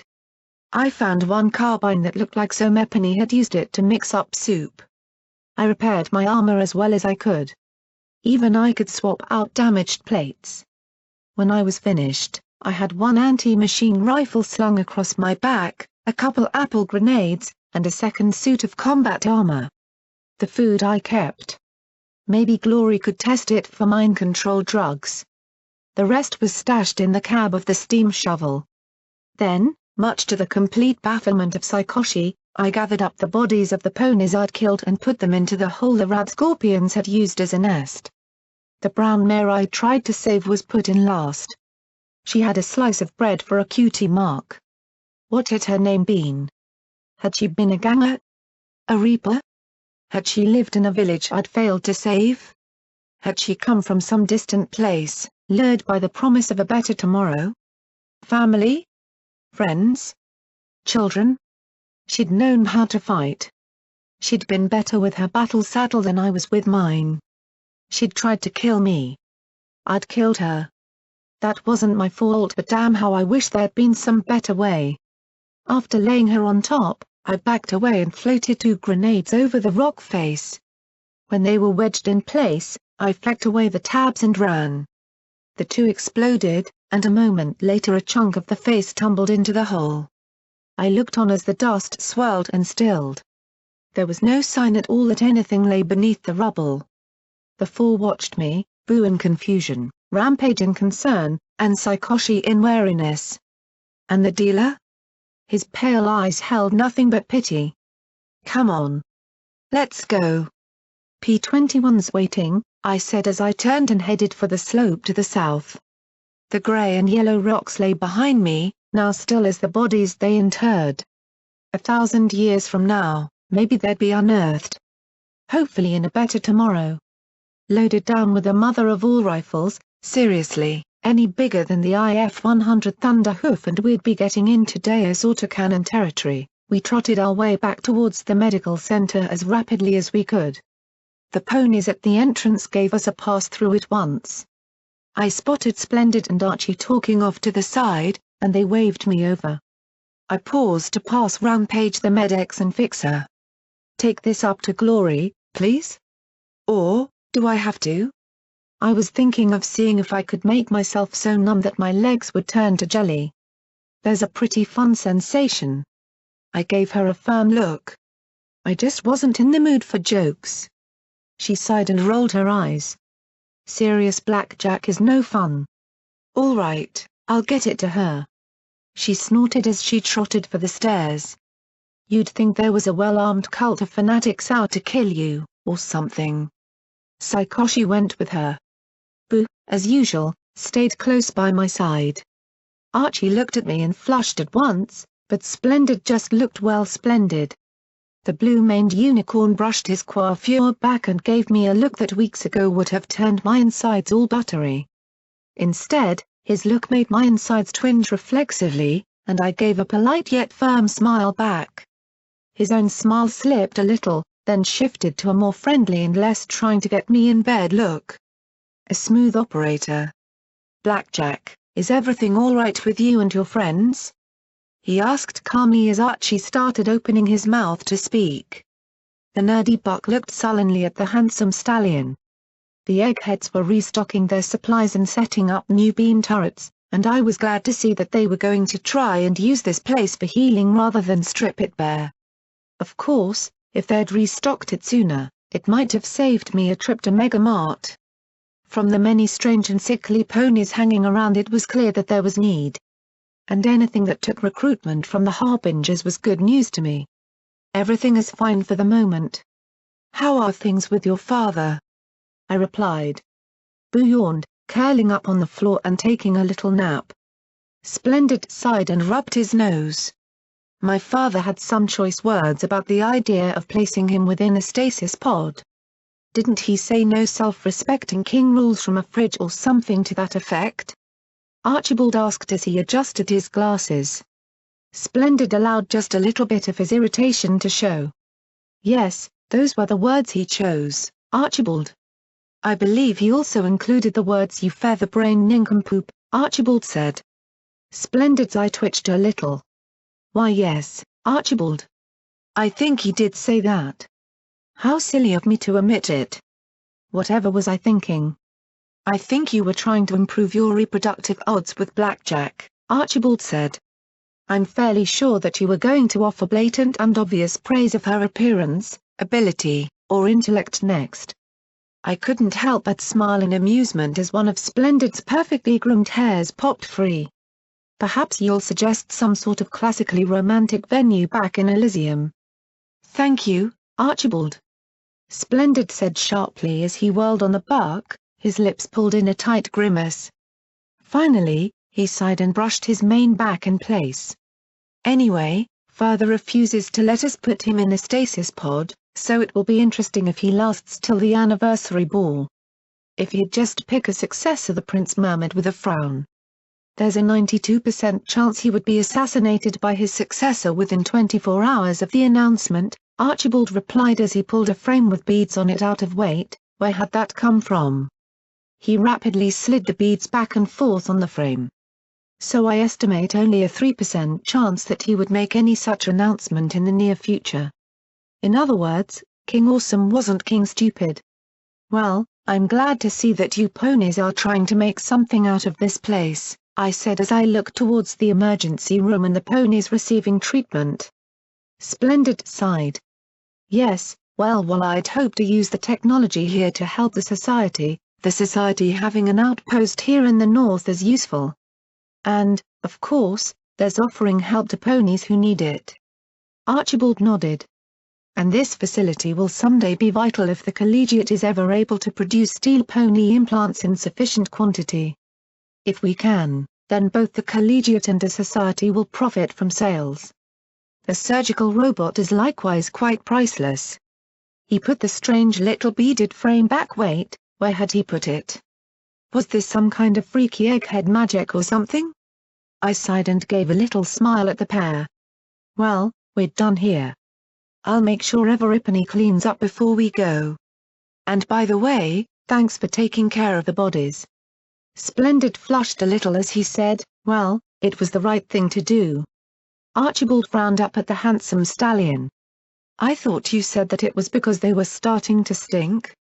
Splendid smiled at me, and then that stray blue lock popped free again. He put his hoof around Archibald's brown neck and pulled him close. If you'll excuse us, Blackjack, I need a word with my collegiate partner in private. And with that he hauled the collegiate pony away. I smiled and shook my head. Maybe it was petty of me, but with everything going wrong in my life, I had to admit that seeing another pony flustered was satisfying. Boo immediately rose to her hooves and trotted after me as I headed into the medical center. I trotted past the atrium and began the climb to the 15th floor. I hoped that the next time we visited, the elevators would be working properly. Not that climbing the flights wore me out. A few sapphire chips and I was right as rain. It just took a while to make it all the way to the top. That, and after 4 flights of stairs, I was carrying the tired Boo the rest of the way up. I started towards Scotch's room when I trotted by the hospital room I'd found Glorian earlier and noticed a blue bar inside. I smiled, imagining Glory cleaning up her mess. I poked my head into the bathroom. "Say, when did you get demoted to Johnny?" The yellow earth pony inside the bathroom jumped to her hooves and spun around to face me. Her orange mane was a bit straggly, but not really messy. She looked like a pony not long out in the wasteland. She wore bulky, reinforced leather armor and a respirator, and a camera hung around her neck. She cupped a leather bag in her hooves. "Don't shoot!" she shouted in a drawling accent as she raised her hooves defensively. "Wasn't planning on it," I replied. She pulled off the respirator. "Who are you and what are you doing up here?" She licked her lips a little nervously. "Tarnation. I ain't no pony. Call me Chicken Everipony Doze," she said as she looked at the massive AM gun across my back and gulped. "Just poking round, trying to find stuff out. Ain't been in Hoofington more than a week." She pointed at the multicolored mane clippings lying all over the floor. "Is it true? Is she really here?" the mayor asked. "Who?" I asked with a frown. Boo sniffled at the yellow mare's saddlebags. Said Mare looked at the pale pony uneasily and pulled an apple out of her bag as an offering. After one chomp, she had made a new friend.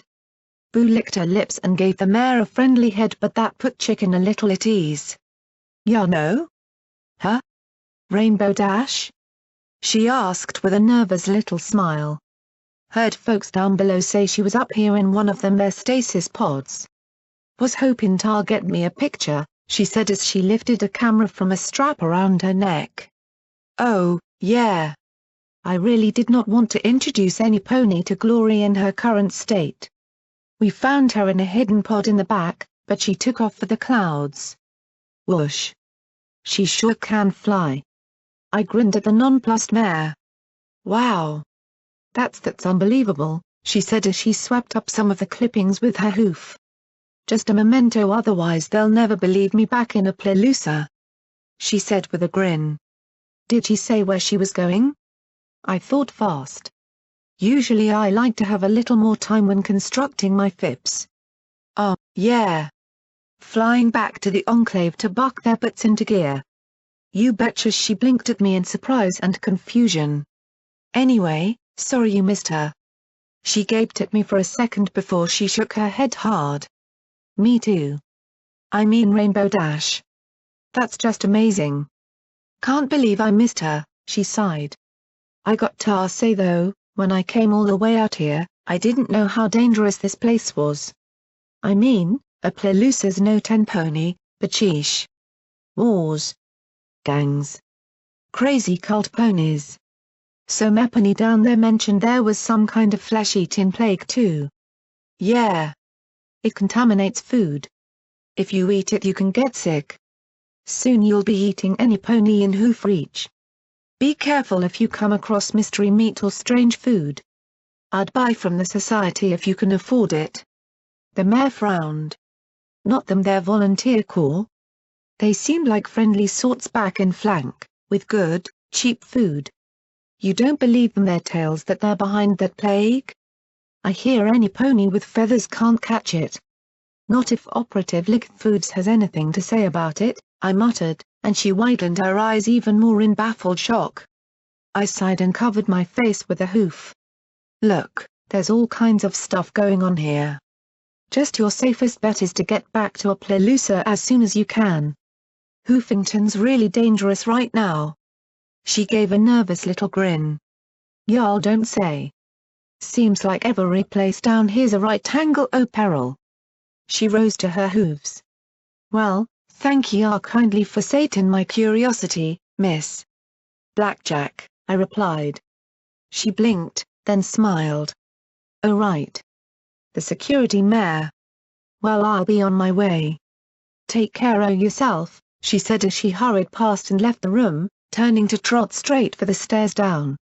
I frowned after her, then looked around the hospital room. Even if none of the supplies here were particularly valuable, most of them were useful. She hadn't touched anything. Huh. Apparently Applelusons were a little more twigged than your standard mares. Maybe she'd been too excited by what I told her? First rule in the wasteland. I stood there for a while as Boo just watched me curiously. Funny, now my mane was every bit as itchy as my face. How is he? I asked Gloria as she carefully peeled away the gauze from my face. I kept my eyes upraised, trying my best not to scratch. Boo had gotten a strip of medical tape stuck on the end of her muzzle and was now wrinkling her nose and doing her best to shake it off. Better now, the Pegasus said as she peeled the wrappings away from the left side of my face. He's been on Med-X for years, though. It's not going to be a simple fix. I thought you could just mix up some sort of chem cure and whoosh, all better. I said with a hopeful grin. She just gave me one of those patient smiles that said she didn't want to call me stupid. I pouted a little. Is there some sort of magic spell or something? I smiled as Boo got the tape off her muzzle and now shook her hoof in a vain effort to free herself of it. Unfortunately, this isn't a fairy tale, Blackjack. You can't just trot up, give a doctor 100 caps, have them wave a magic wand, and be all better. Now, if it was a recent addiction, sure, I could do something to reduce the physical effects, but he's been on Med-X for so long that his body doesn't know how to function without it. I could flush every trace of the chem from his body right now. Unfortunately, it'd probably kill him. And that would be bad, I said softly. The gauze pads were slowly pulled away from my face. I'm glad you feel so, P21 rasped from the doorway. Lacuna pushed 2 glowing wheelchairs before her as she trotted in, with Rampage and Psychoshi behind her. P21 looked as bad as you get without an Enervation field sucking the life out of you. His eyes were sunken and bloodshot, his normally steady limbs now twitching. Scotch Tape, in the other wheelchair, looked equally pale and tired but gave me a small smile. So how bad is it? I asked, steadying myself for the blow. Maybe I could fashion some kind of mask if it was hideous. It's fine, Blackjack, P21 said faintly, then hissed through his teeth and writhed with a groan. Are you okay? I asked, then smacked myself for the stupid question. I mean, are you going to be okay? I feel like I've been dropped down a couple flights of stairs. I'll be fine. If Glory can do for me what she's done for your face, I think I'll be brand new, he said with a wan smile. Really? I blinked as Lacuna floated a small mirror in front of me. I gaped at my own reflection. Where before my face had been a mangled mess of meat and metal, there was now a smooth white sheet of unblemished, scar-free hide. I stared, pulling at my cheek. Never before had I appreciated looking like a pony. Maybe it was vanity, but as I stared I felt a great weight lift. Glory. You're a genius. You saved my face. Now we just had to go and... I like your face, she replied, and the tired Pegasus reached out with her hooves to hold me. Rainbow Dash's lips might not have been quite like Glory's, but at this moment I couldn't care less. Glory's wings popped up behind her. That was new. Was that a Rainbow Dash thing? Finally, she broke the kiss and started to peel off the rest of my bandages. Besides, I can't even take most of the credit. You've got a regeneration talisman. All I had to do was replace the missing tissue, and it did the rest. Sweet. We need to give Blackjack the wood chipper test then, Rampage said with a grin. Regeneration, not super freaky comeback from a pile of mulch regeneration, Psychoshi snorted. You're just scared, Rampage replied, sticking her tongue out at the Pegasus. Glory then floated over me and began to scratch my hide vigorously with her hooves. I could have melted like butter then and there. "Oh, I love you so much," I said as she scratched along my mane. "I love you too," she replied, landing beside me, and we shared a second round of smooches. Saikoshi made a retching noise as Scotch gave an AWWW of delight. "And how are you feeling?" I asked Scotch as I hugged Glory. I could guess just by looking at her. She appeared a little better than her father. "I got a wicked scar," Scotch said weakly as she lifted her throat and pointed at the shaved strip. "And I'm sick too." "That's just a post-operative infection. You'll get over it soon," Glory said with an unvocalized "I hope" that hung in the air. Then the blue mare gave another yawn and slumped against me. "I haven't been this tired since all-nighters at school." "Don't worry," I replied with a smile. "A few hours of sleep, and then we can be on our way to Hightower, lickety-split." I suddenly became aware that every set of eyes was upon me, and most of them wore expressions that told me that I'd once again said something particularly stupid. "What?" "Blackjack, we're not in any shape to go anywhere," Glory said firmly. Scotch Tape and P21 are both looking at several days' recovery in a non-enervated environment. Both of them are going to need frequent healing treatments from Lacuni and myself. I'd take them back to Tenpony if I could. "Sadly, that is quite outside my range," Lacuni replied. I sat down hard. "But EC 1101. The glorious quest. We can't just put it on hold." "What, were they crazy?" "Why not?" Glory asked, and I pulled away to look at her for some sign that she was joking. Instead, her eyes were firm, compassionate, and serious. "Are we being chased by Somepony at the moment, or need to chase down Somepony before they get away?" "Well, there are those harbingers," I said with a little frown and received a blank look in return. "The cult ponies? We saw them outside flank. They're looking for me and they're packing some serious ordnance. We ran into a pack of their seekers on the way here." "But there's no deadline of doom looming in the immediate future?" "No, got to get it done or we all die," Glory pressed. I shook my head. "Then we can hide out for a while.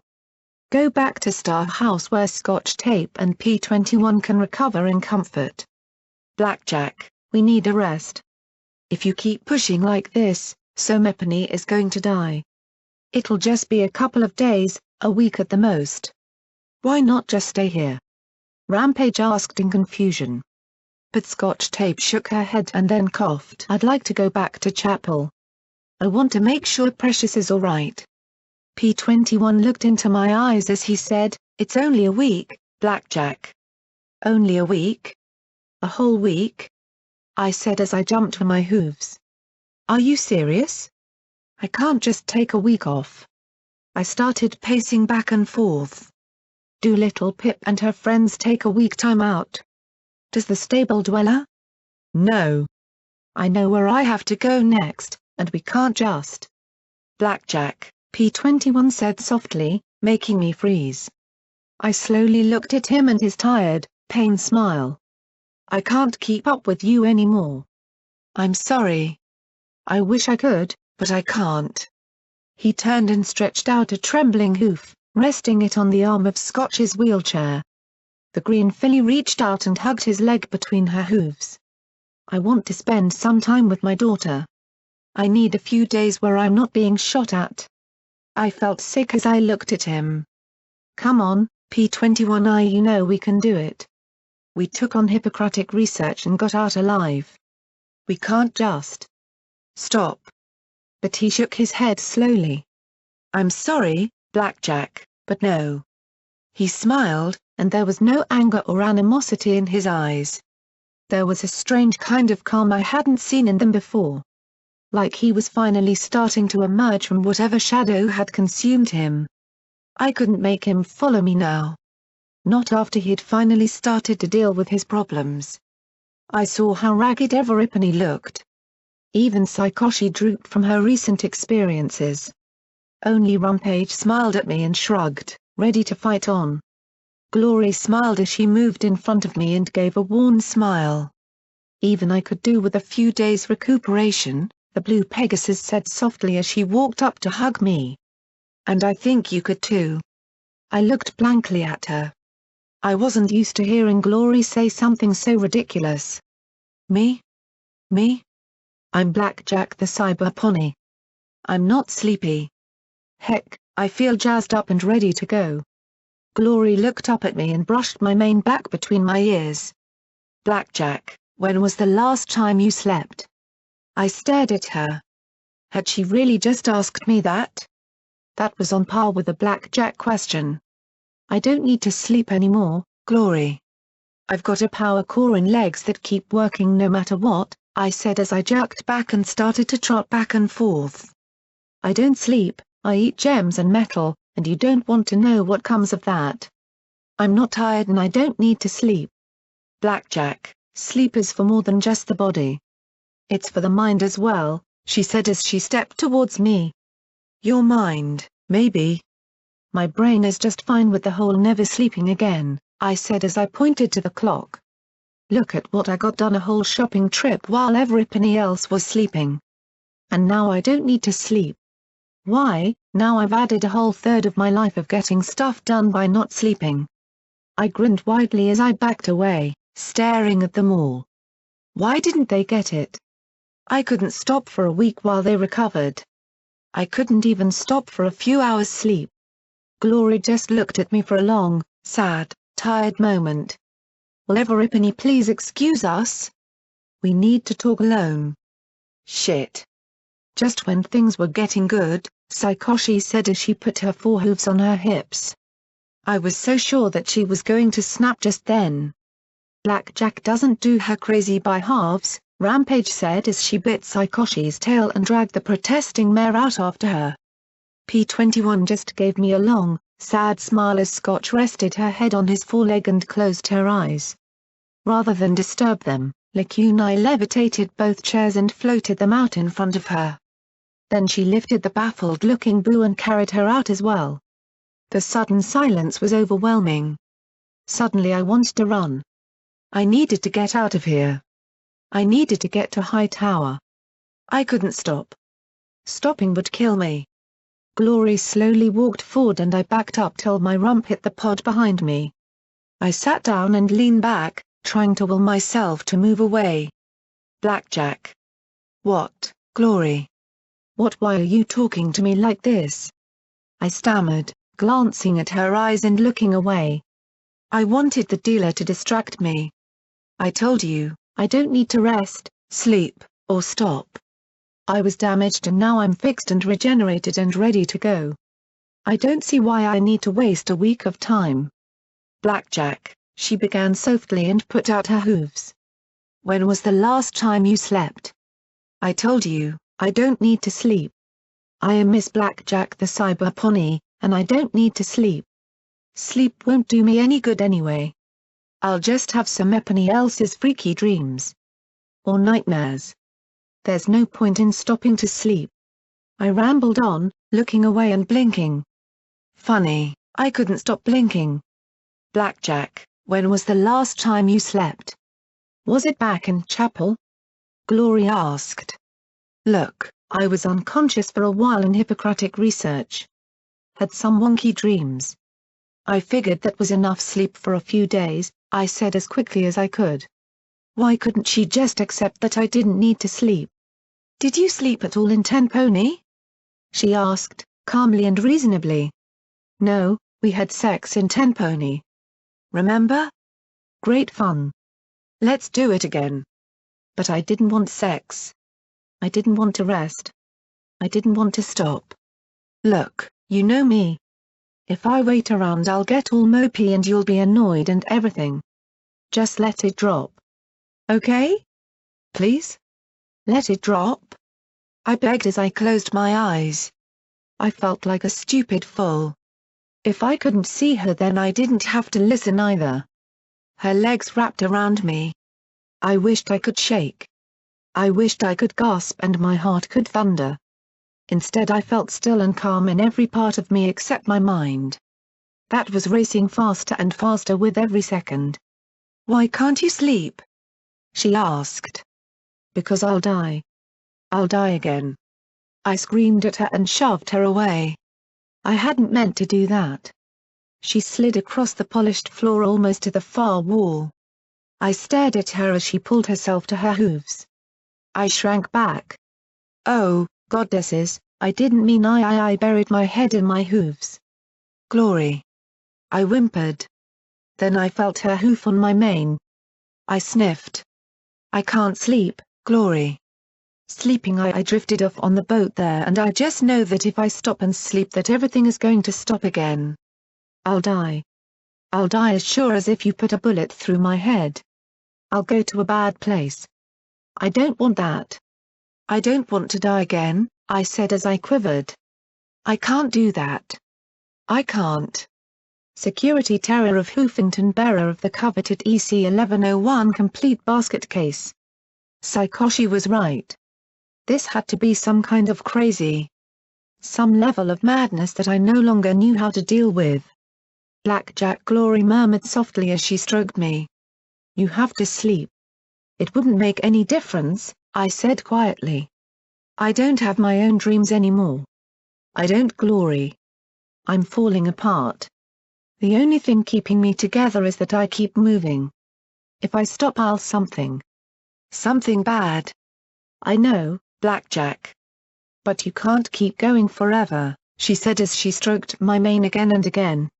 Finally she curled up against me. I lay still as a sleeping foal. Still as a corpse. But inside, my mind was screaming. 20 minutes later, she was asleep. I wasn't. Carefully, I shifted her onto my back and carried her to the room opposite Scotch and P21's. She needed to sleep and rest. She'd pushed herself saving the lives of my friends and trying to help me, and now she was spent. I looked in and saw P21 and Scotch curled up together, with Boo beside the olive filly. Lacunae looked on, a silent sentinel, a protective goddess. "Your next room over." Saikoshi was taking a nap. She twitched in her sleep with little jerks and once whispered the name of a girl she'd lost. Rampage looked up at me and raised a hoof to her lips. She trotted out and closed the door behind her. "You okay, Blackjack? You look really spooked." "It's nothing." "Nothing," I said as I sat. "Rampage, do you ever need to sleep?" "Nope. Don't really have to, as I never get tired," she said, and I wanted to cheer. "Huh. See, Glory? Not all ponies have to sleep. But I do, from time to time. I catch little naps here and there when I can." "You do?" I blinked in surprise. "Sure, Blackjack. Every pony does. Heck, even ghouls do, and they're dead. A pony has to turn off the brain occasionally, or she'll go bouncing off the walls crazy. Even I've done that." "Really? What happened?" "No idea, but for a while 20 or so years ago, there was a myth about the bloody beast of Hoofington that went around slaughtering all kinds of creatures before it mysteriously vanished," she said as she shuffled nervously. "Understand, that was before I ran into Priest. But yeah, even I occasionally need to calm down and let my thoughts straighten themselves out." "But how do you do it?" I asked, chewing on my lip. "If you never get tired." "I just do. I cut out the Mindals for a few hours. I close my eyes and try and push everything away and imagine a big, tangled knot. Then I slowly unravel it. Eventually, my brain just kicks over." She sighed and rubbed her mane. "It's a little bit scary. Sometimes, I have dreams that make no sense and sometimes I'm scared that when I wake up, I won't be me. But the alternative is a bloody beast." She smiled and shrugged. "Right," I murmured softly, looking away. "The cyberdemon of Hoofington." I didn't like the sound of that at all. "Are you okay, Blackjack? You've got a funny look on your face." "You've had it all day?" Rampage asked in concern. "Not your shooty look. Just more crazy than usual." I grinned. "Hey. Don't worry about me. I'm Blackjack the Cyber Pony. I'll be fine. I just need to calm down.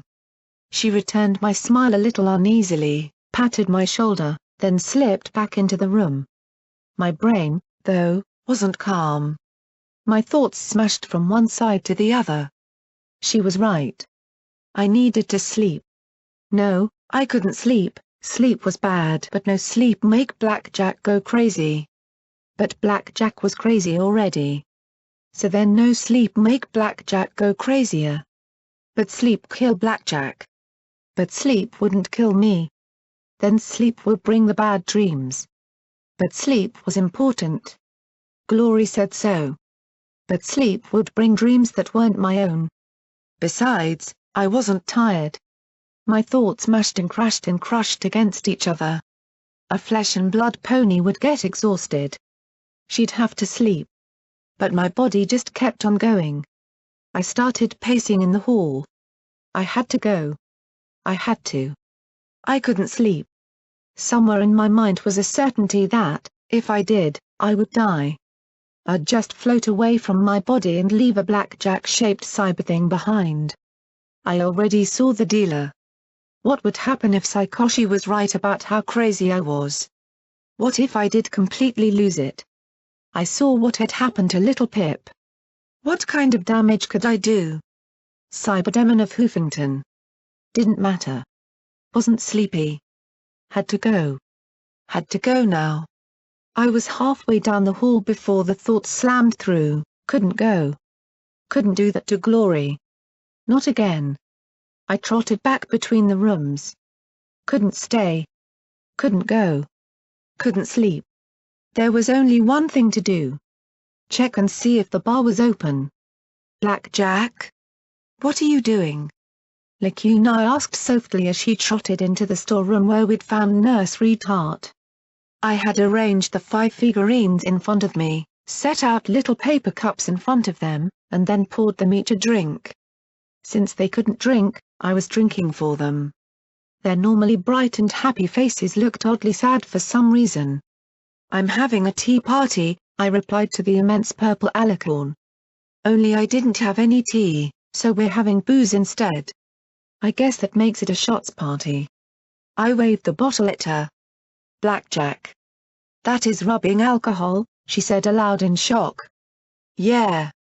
Stuff is shit compared to Wild Pegasus. I went all the way to Megamart and didn't pick up some quality booze. Irresponsible, I said as I lifted Pinkie Pie's shot. Come on, Pinkie. Drink up. It's a party. I lifted it to the grinning pink pony's mouth with my magic. Drinky drinky. A purple hoof crushed the paper cup. I slowly looked up at her. Her magic then swept the cups, bottles, and remains into a garbage can in the corner.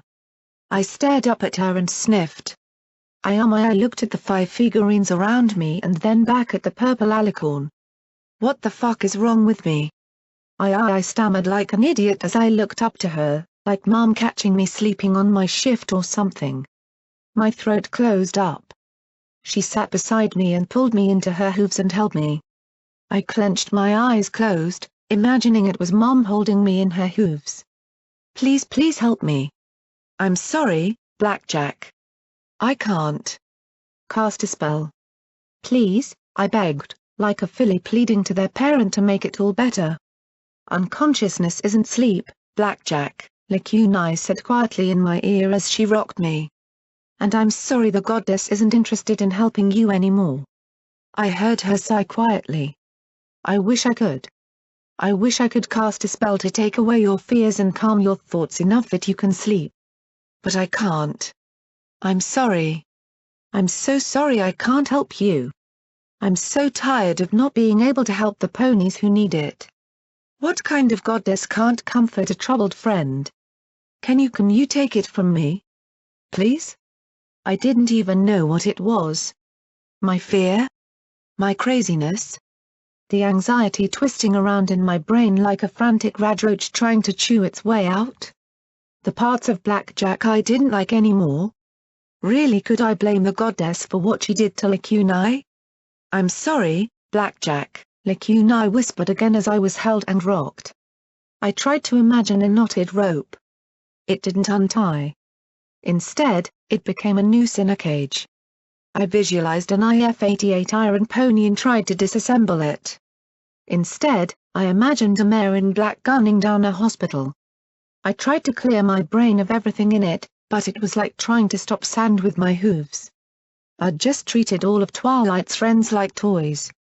"I'm sorry, Twilight. I'm sorry," I murmured quietly into her chest, listening to her slow and steady heart.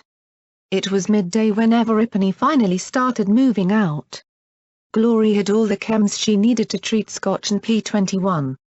The blue Pegasus wore a disguise that was really not much more than hospital linen sewn together into a sort of pajamas and cloak to cover her, but it was better than nothing.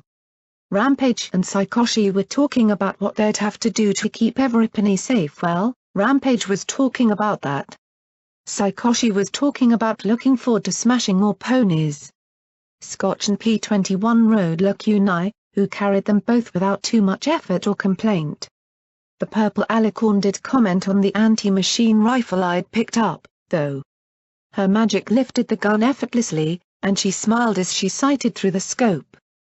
Wonderful high-caliber weapon. A bit too much for sniping, though. The accuracy falls off after 1,000 yards. She worked the slide and smiled in satisfaction, loading a magazine. The size of the weapon and the fact she could handle it at all with just her horn reminded me of Little Pip. It must be nice to be able to handle heavy weapons with just your horn. "You like it?" I asked with a small smile as I teased Boo with a carrot. "Like no. But I respect it and admire its craftsmanship and capabilities," she said as she pointed it up the hillside to the west, looking through the scope. Then she paused with a frown. "We're being watched." I frowned too, extended my fingers, took out Taurus's rifle, and looked through its scope. There, at the top of the low ridge almost a mile away, I could make out a cluster of ponies watching us. Behind them, I could barely make out a banner of green and black harbingers, a half-dozen, at least, watching me with binoculars and scopes. Had they been watching to see when we left, or were they waiting for more members? "Want to go smash them?" Saikoshi asked with an eager grin. I took one look at P21 and Scotch on the alicorn's back. "No. If they're just watching us, they'll scatter. And if we head towards Chapel, then we're looking at an ambush or worse another attack on Chapel itself. I couldn't do that to the Crusaders." P21, Scotch Tape, Glory, and Lekunai all needed to go to Chapel. I didn't. Not in the way that they did. "We split up," I said softly. "I'm going to have to file that under really bad idea, Blackjack," Rampage snorted. "Look, they're after me, right?" I asked as I whirled on them. Having a threat helped me focus and pull my head together. "If they see me leave with you, then they're going to attack us sooner or later. But if they see me trot off east and you go south, who are they going to follow? You want them to chase you?" Glory gaped and I felt myself grinning. "Sure. I'm the one with the robber legs, remember? I'll lead them away from you till you're all recovered." "They'll get tired long before I do," I said as the plan came together. "You should still take Flutternut and me with you," Rampage said as she looked at me. "I don't want the Harbingers getting the idea of taking hostages. I need you with them." "I know they'll be safe with you, Rampage." And I was faster than the steel-clad mare. "Well then, take Saikoshi, at least," she pressed. The yellow Pegasus grinned wickedly at that suggestion. I gave Rampage a slightly sardonic look, and she sighed. "Okay, maybe not. I need to be sure that you're all safe. This way, they'll be chasing me, and then later we'll meet up," I said as my thoughts oriented from the dread of sitting around to the plan of action. "But how will we know how to find you?" Glory asked. "We have her pip-buck tag," Scotch Tape replied as she leaned back in P21's embrace. Glory looked at the pip-buck she'd purloined from Saikoshi. "We can find Blackjack anywhere in the city." Glory still frowned. But how will we know if you're all right? Duh. We'll listen for her, Scotch Tape said with a small smile. Remember on the Celestia, Blackjack? Your Pip-Buck is a broadcaster. So all you have to do is send a signal, and we'll know if you're okay or if you need the cavalry to come. Glory chewed her lip, and I went to her and held her in my hooves. Are you sure about this? All alone, with no friends? She asked as she stroked my restored cheek. I smiled and kissed the end of her muzzle softly. I won't be missing any friends, Glory. I'll have you with me no matter where you are. She kissed, and I kissed back. Now that I had a plan, all the skittering doubts were scurrying away into the corners of my mind. Get some sleep please try, she said quietly as she bumped her forehead against mine. I will, I said with a small smile. But I doubted I was going to get much of a chance in the next couple of days. Suddenly, I became aware of a hissing above me and glanced at Saikoshi hovering there. Don't move, she said around the mouth grip of a spray paint can. I groaned and closed my eyes. Did I really want to know? Finally, she finished and tossed the can away. So what did she do? I could always replace the armor with some I'd stashed. She wrote Security Locuni said softly, only she left out the I. And she drew a bullseye beneath it, added P21 dryly. I sighed but smiled. Well, I'd wanted them to follow me. Wait one moment, Lacuni said as she lifted the tossed can and sprayed a few more times. There. Better. I blinked and looked back at the little white rearing filly she'd deftly painted on my armor's rump. Your good luck symbol, as I recall. Yeah, I guess it is, I said with a smile. I wondered what Scoodle would think of the stable pony now. I turned to her and gave her a hug. I'm sorry for what I did with your friends.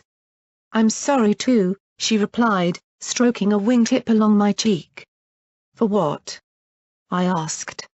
For the goddess being a tool? For not being able to help the craziest pony in Equestria? But she just smiled sadly and shook her head. It took some time to convince Boo to go along. She looked just as uncomfortable with my plan as Glory. Finally, I'd had to tie a bridle and give the lead to the Pegasus.